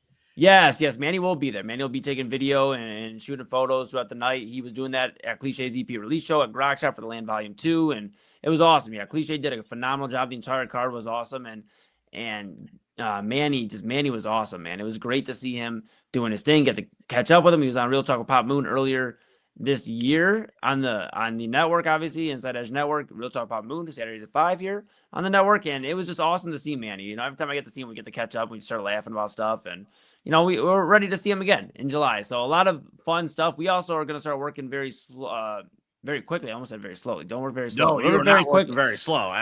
We're going to work very quickly on the Thanksgiving benefit. We did the Thanksgiving benefit last year as well. We helped, I believe, I always say over 150. Manny's always like, dude, we helped way more than that. But we helped at least 150 families eat Thanksgiving dinner last year. So we're going to work on that again in November. But yeah, Moon Bash first in July. We're going to rock out. Manny will be there so we can talk some wrestling. There's going to be a ton of people there, man. It's going to be great. I'm just very excited. July 25th, we're rocking. We're rolling. Inside Edge Network will be there. I'll be there. The LaHale will be there. Everybody's going to be there. Papa Moon will be there. So everybody's favorite Moon will be there. And I'll be there as well. Yeah. And by the way, if you're watching us, it's like Cliché. I got to know more information about Cliché. Cliché was on Real Talk with Papa Moon the other day. Great interview. Yes. I told you I didn't get a chance to tell your dad in person, but your dad is becoming an elite interviewer. I don't know if you told him. I don't even know if he believes you or believes me when I say it, but pretty effing good. I appreciate that, man. I'm not saying that because he's on the network, but he's good. Yeah, I told him that, and he was like, "Man, really?" I was like, "Yeah, really." He's like, "Okay, back to work." And I'm excited, man. It's a blessing, the team we work with here on the Inside Edge Network. I mean, my pops obviously being a part, but you as a program director, Pete, the owner of the network, Peter Tellup, we're just rocking. Everybody that does a great job from all in front of the camera, behind the scenes, and the weekly, the daily shows. Everybody's busting their tail, And Autumn doing the Daily Spiral, and the debut of that was phenomenal. Go back and check that out when the mega stream. This one stream is done. Just awesome, man. I'm blessed, obviously, to rock with you, and where we're at right now with the Inside Edge Network is. The sky's the limit. I'm not gonna lie. I know we got a break. I'm not gonna lie. That show was a ride. Yeah, you buckled up, buddy. You did. Yeah, I learned what I need to do tonight. So that's I guess Love Island. We got a break. When we come back, I'll give you some tips on what to do because it's gonna be a little tough because you're gonna have to jump in this thing cold. So I'll give you some tips. I'll also explain why I'm never eating ice cream with you guys ever again. And then why Jey Uso should win the King of the Ring tournament. I've given out 3 teases that Kyle would hate all 3. You have all of it coming up next here on Midnight Run. Back after this. Maser Moments Photography is a husband and wife wedding photography team based in Cleveland, owned and operated by Inside Edge Network's very own Ryan Maser and his wife Hallie. For the past 10 years, they've captured more than 100 weddings across Northeast Ohio and beyond, always working together as a true two-person team. Their style centers on authentic, emotional storytelling, documenting the real moments between two people in love and creating images that feel natural, comfortable, and true to the couple. Rooted in Northern Ohio but inspired by their travels, Ryan and Hallie bring a warm, personal approach to every wedding day. Their work blends experience, consistency, and a genuine passion for helping couples relive their best day through timeless photography. Learn more at MaserMomentsPhotography.com by using the QR code on your screen right now. MaserMomentsPhotography.com, a proud sponsor of the Inside Edge Network, Cleveland's digital leader. Hey, Omar Clausel here, Inside Edge Network Morning Show. We had a jam-packed one. Everything you missed over the weekend. You had the big UFC fight, all of the FIFA World Cup action, 2 new champions, the New York Knicks, and you get the Carolina team as well in the NHL. Gotta love it. Both teams, haven't had a championship in a minute. We also talked Cliché. Yeah, we went to the Grog Shop show, Eli and I. It was a great time. Talked about, his album, his EP, The Land Volume 2. Make sure you check it out. It's on Untitled. So check that out. We also talked Cilantro Taqueria. So Coventry area, represent. That it's a great spot. So if you missed all of it, if you missed our show, make sure you tune in. Big one. And make sure you check out Autumn Chisholm's show. That's right. It's gonna be great. So stay tuned. Inside Edge Network. Whether searching for a baseball autographed by your favorite World Series slugger, a signed football by an iconic Hall of Famer, or the jersey of a world-famous soccer star, you've come to the right place. Here at sportsmemorabilia.com, the web's leading source of authentic sports memorabilia, you'll find more than 500,000 authentic products from nearly every professional sports league, team, and players. Not only will you find your next prized sports possession with ease thanks to superb customer service and tremendous site experience, you'll have the satisfaction and peace of mind that every product listed comes complete with a certificate of authenticity and is fully backed by the sportsmemorabilia.com lifetime authenticity guarantee. Go to sportsmemorabilia.com by using the QR code on your screen right now. Sportsmemorabilia.com, a proud sponsor of the Inside Edge Podcast Network, Cleveland's digital leader.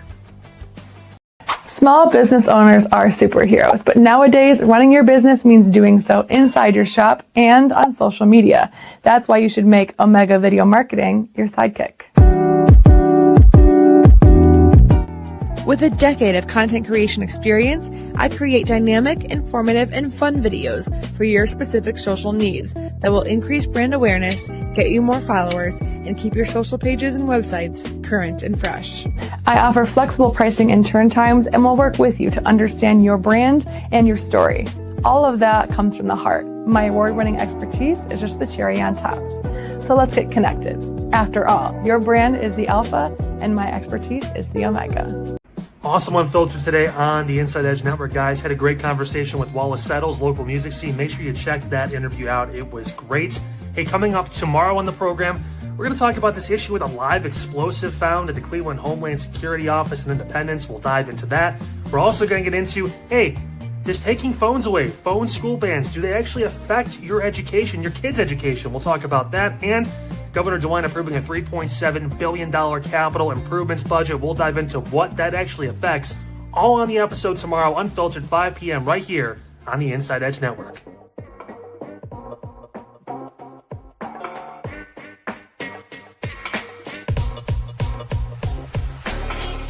This is Midnight Run on the Inside Edge Network. Here's your host, Anthony Alford.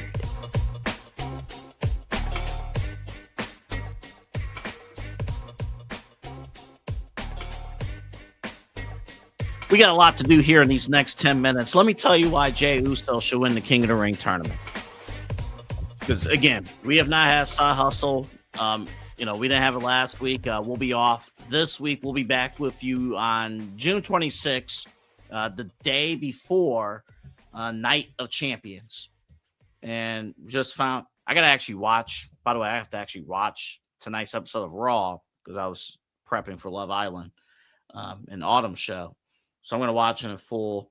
Just announced Seth Rollins, Braun Breaker, steel cage match during the ESPN hour, Saturday, June 27th. That show starting at 1 o'clock. But here's the thing. I think being a heel in pro wrestling is a lost art because nobody wants to do it. I think the way we look at heels, the way we look at them, we have to, everyone wants to get a reaction. Or are they full of, or do they have a well-rounded character? If your name is not MJF, probably the answer is no. And in the case of WWE, the only true heel that they have on the men's roster, the only true heel that they have is Gunther. And maybe Drew McIntyre. And Logan Paul. Those three. That's it. That's it. And two of those guys that I mentioned are not on television right now. Drew McIntyre, he's not coming back anytime soon. He's filming movies, and Logan Paul's injured. So you don't have true heels. Now you may be thinking, wait a minute, you just brought up Braun Breaker at the very beginning of the segment. We cheer for Braun Breaker when he's sprinting around the ring and spearing whoever he needs to spear. We cheer for that. We cheer for Bronson Reed when he's doing the tsunamis. The announcer's like, tsunami. We cheer for that. I'm not saying that they don't do heelish things, but we cheer for stuff like that. And then anytime some of these guys actually go heelish, we say that's go away heat, and that's it. Like, I understand it's 2026 and we're supposed to like everybody. That's not the case. That's not good storytelling. Good storytelling, there are villains. There are guys that you just despise. There are guys you look at and say, you don't belong in this spot. You don't belong in this spot, and that's it. Like, how are you in this spot? We rejected you, and you're still here. Ladies and gentlemen, that's Jey Uso. That's main event Jey Uso. Now, Obafemi, he won his match to go to the King of the Ring final. And I get it. The obvious choice to win the King of the Ring is Obafemi. That's the obvious choice. But here's the problem. He's not going to win. And the reason why he's not going to win is because Brock Lesnar is going to interfere, and that's going to create Brock and Oba 3 at SummerSlam. Not Obafemi going for the world title. We will not get Roman Reigns and Obafemi at SummerSlam or Obafemi versus Cody Rhodes at SummerSlam. That ain't happening. So instead, obviously Oba defeated Dom Mysterio earlier today. So Jey Uso, he has his match coming up. He has Javon Evans coming up. And, he already pinned LA Knight. And y'all hate Jey Uso. I think Jey Uso is dynamic enough as a character where if you give him a run, a King of the Ring run as a heel, and of course he will be going after Cody Rhodes at SummerSlam, I would actually book Jey Uso to win that match. I want to see the land of opportunity known as Friday Night SmackDown swarm around Jey Uso. Remember, the person who should be taking out Jey Uso in the first place is the guy who took out Eric Andre earlier today. That was Jacob Fatu. Boy, true words have never been spoken. Eric Andre, 1250. You ever watch a dog swim this late? Man, Eric Andre coming out of the, whatever. This stuff is nuts. We couldn't even play his clips on this show. But yeah, I'm about Jey Uso because, listen, all your favorites can't win all the time. All right, we got to stop that right now. We can't just have favorites, the good guys, win all the time. We gotta spice things up a little bit. We just do. And I think Jey Uso can do it. Now listen. I don't know if my prediction will come true. Maybe they do go with Obafemi. And again, I wouldn't hate it if Oba wins. It's a resume builder. Obafemi's the guy. He's the man. He's the face of the company. It's a resume builder to have that on his record. No problem. And it tells me he's going for a title at SummerSlam. I just think, honestly, they got to do Brock and Oba in 3. And they're going to do it at SummerSlam. It's going to be in Minneapolis. And I think that could be Brock Lesnar's retirement match. Could be there, right then and there. Okay. Feels good to do a little wrestling on this show. We usually don't do wrestling on this show. Had to get that out. That was a take. Eli, that was a take that could not wait until June 26th when we're back on the Side Hustle Wrestling Podcast. That couldn't wait because by June 26th, Jey Uso could be out of the tournament. He could have been out. So that's that. Okay. I have to share this, and this is going to be with Eli on the screen because I have to share because it happened with all of us. It actually happened with Chuck This Network. So Sunday, we all go to church. We go to church in Niles. So it's a great time. I don't like to force religion on anybody, but I have said, and it's true, that since I have reconnected with God, things have really turned around for me in 2026. I'm not going to apologize for that. It has. And luckily, in this case, we were all there. Us two, Omar, Kyle, and our buddy Jake Underwood from AM 1420, The Answer here in Cleveland. Get there, and the lesson of the day is about, the gospel shouldn't stop with you. Like, you're being selfish. If it stops with you, you should, pass the gospel along. Like, you should, you get that word, tell somebody about Jesus, pass that word along. So, Eli, I thought it was a little bit inappropriate afterwards when we said, let's go to Katie's Corner. It threw me off a little bit. Yeah, that's fair. That's fair. I'm not too familiar with the area, so I was like, all right, I guess. Well, all right. I like okay. Right. We're taking it seriously. Okay, all right. We're going to a corner, and not just any corner. Going to Katie's Corner. Katie's Corner. Going to Katie's Corner. Turns out, Katie's Corner, just outside of Niles, and I think Omar told us there are more locations. Maybe there's just one, but turns out, unbelievable ice cream shop. Just probably about 3 or 4 minutes from church. Yeah. In the Youngstown area. Unbelievable ice cream. They have, again, no disrespect to Herschel's, who does a great job. They're great. They are great. But these guys, phenomenal. And again, remember I told you guys I'm lactose intolerant. I'll take the punishment. When the dairy's good, I will take it. I will take it. But it was healthy, though. Like, I didn't feel anything till I made it home. So I was cool. Get enough water, you'll be in good shape. So we're getting these ice cream. Of course, Eli and a few others, they were smart. You guys got, the cup with one scoop? Yeah. Omar and I got a cup. I looked at him because we did our order first, and I said, how many scoops did you do? Because that's like my read. Because the last time I didn't check with Omar, and I got 2 scoops at a different ice cream shop. He goes, oh, buddy, we've already done that. That's too much. And it was too much. I had to walk home with it, like back to Omar's house, and I was eating it. It was cold still. We walked on like a 50, 40-degree day and got ice cream. We're crazy. But we did that.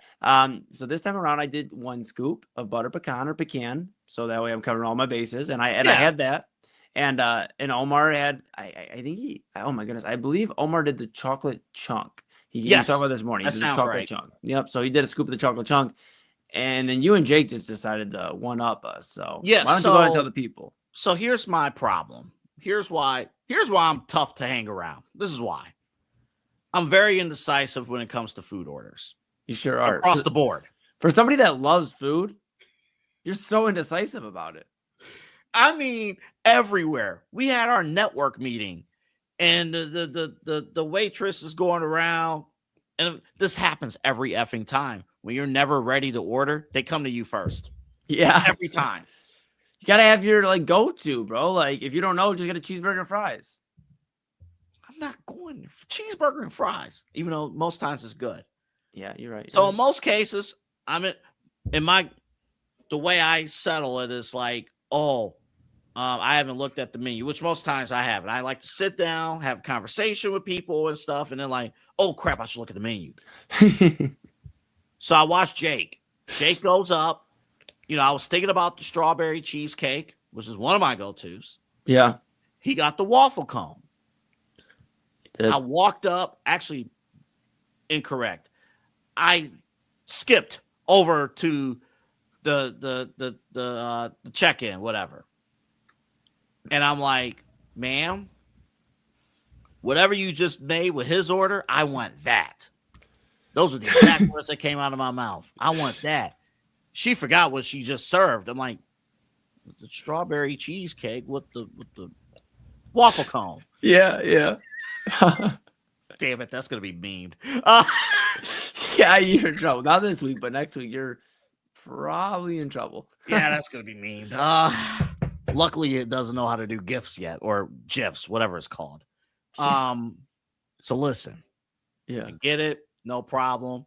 You know, with that, you wrap it around and you get the ice cream, and that's that.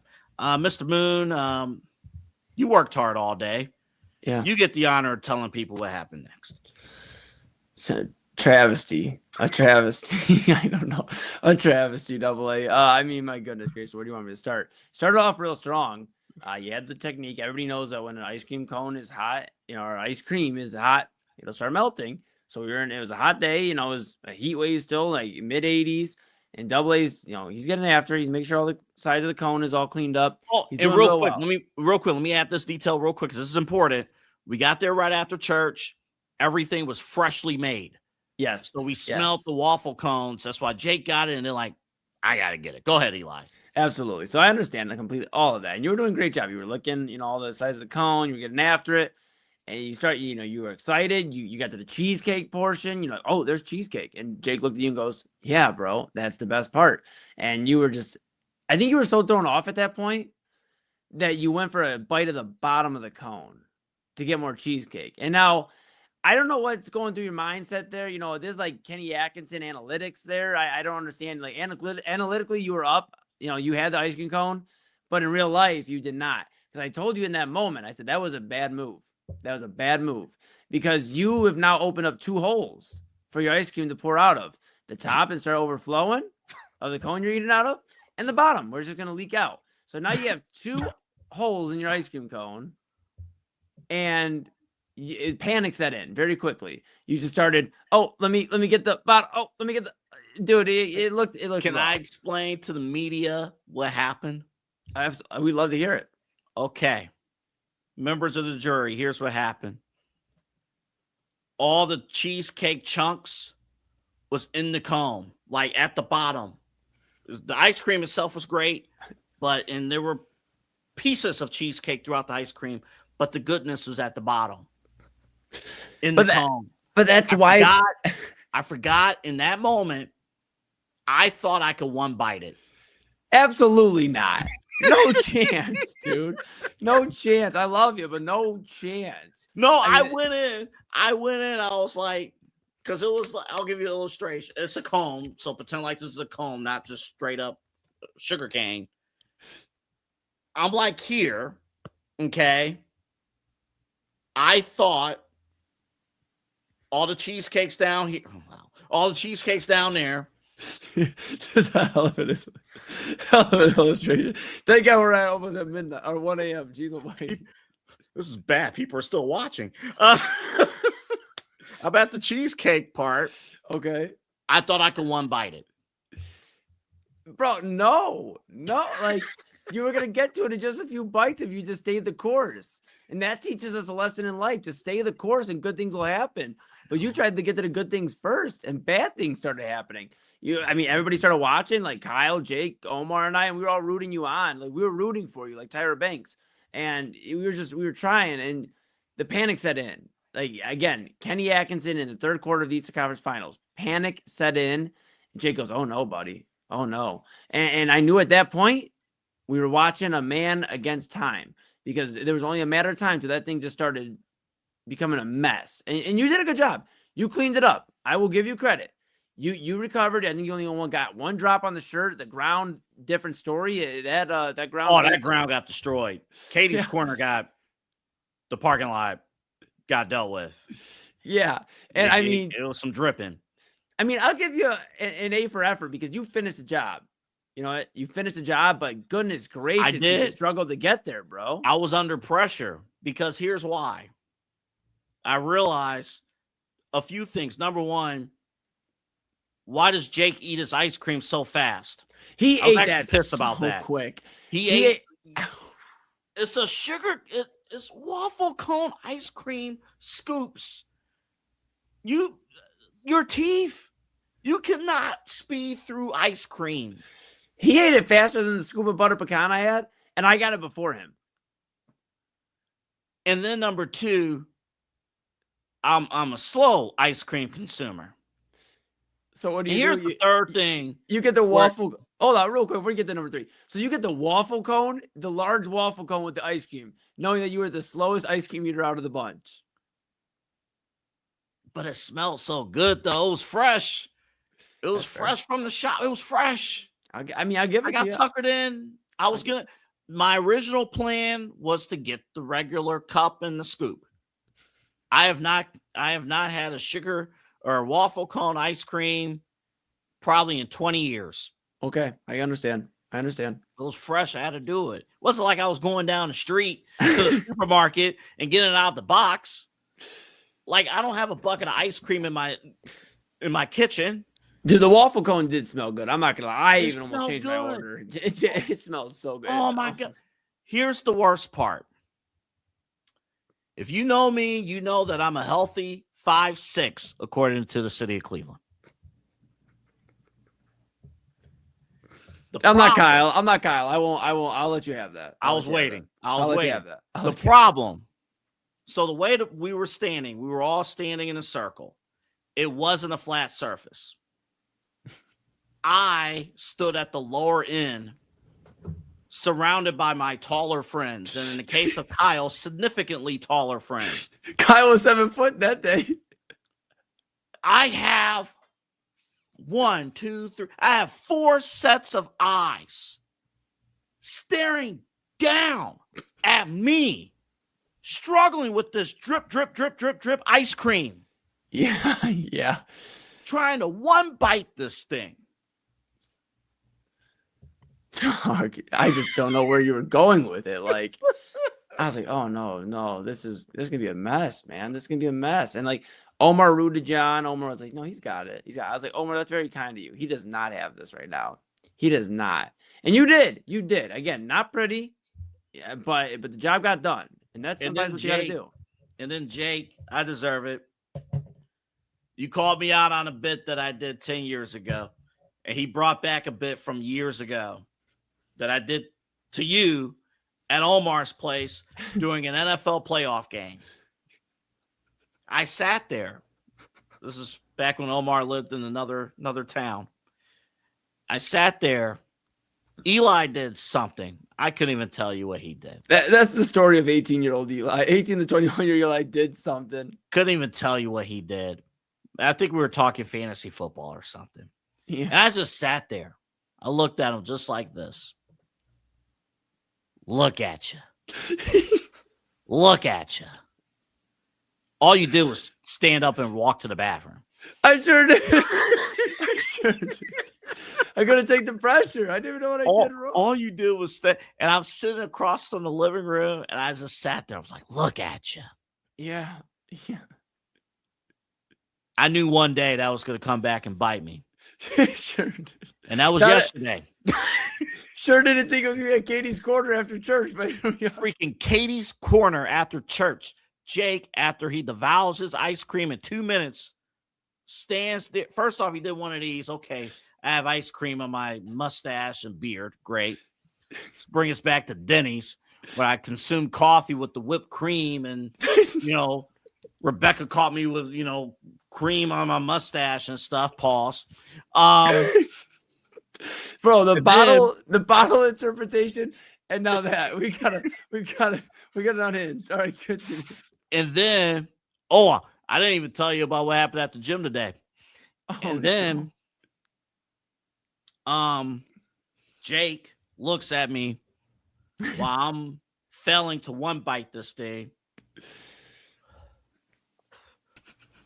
You're standing there looking stupid. He didn't say that part. But he's like, you standing there, can't finish your ice cream. Kept doing this. I'm like, and then my napkin melted. Yeah. And then the worst part, I finish. Yeah.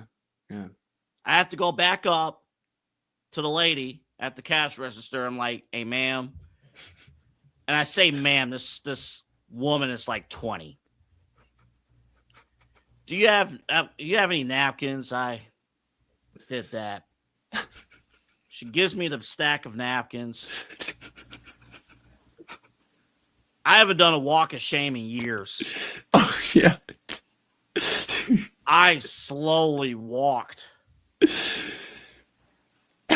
back to our circle of friends. Look at you.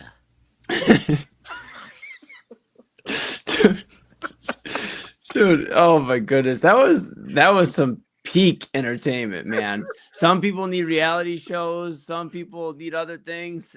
All we needed was Katie's Corner after church, and we had our entertainment for the Sunday afternoon. If you're around me long enough, you will love me.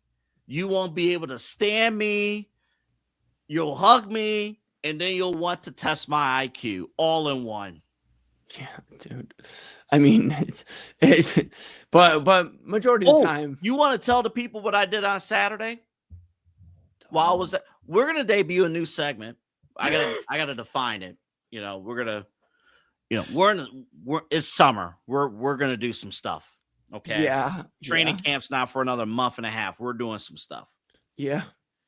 I have taken on an interest in fine arts. Yeah.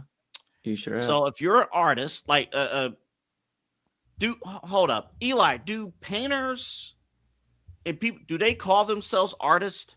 Yep. Yeah. All artists call themselves artists, or creatives.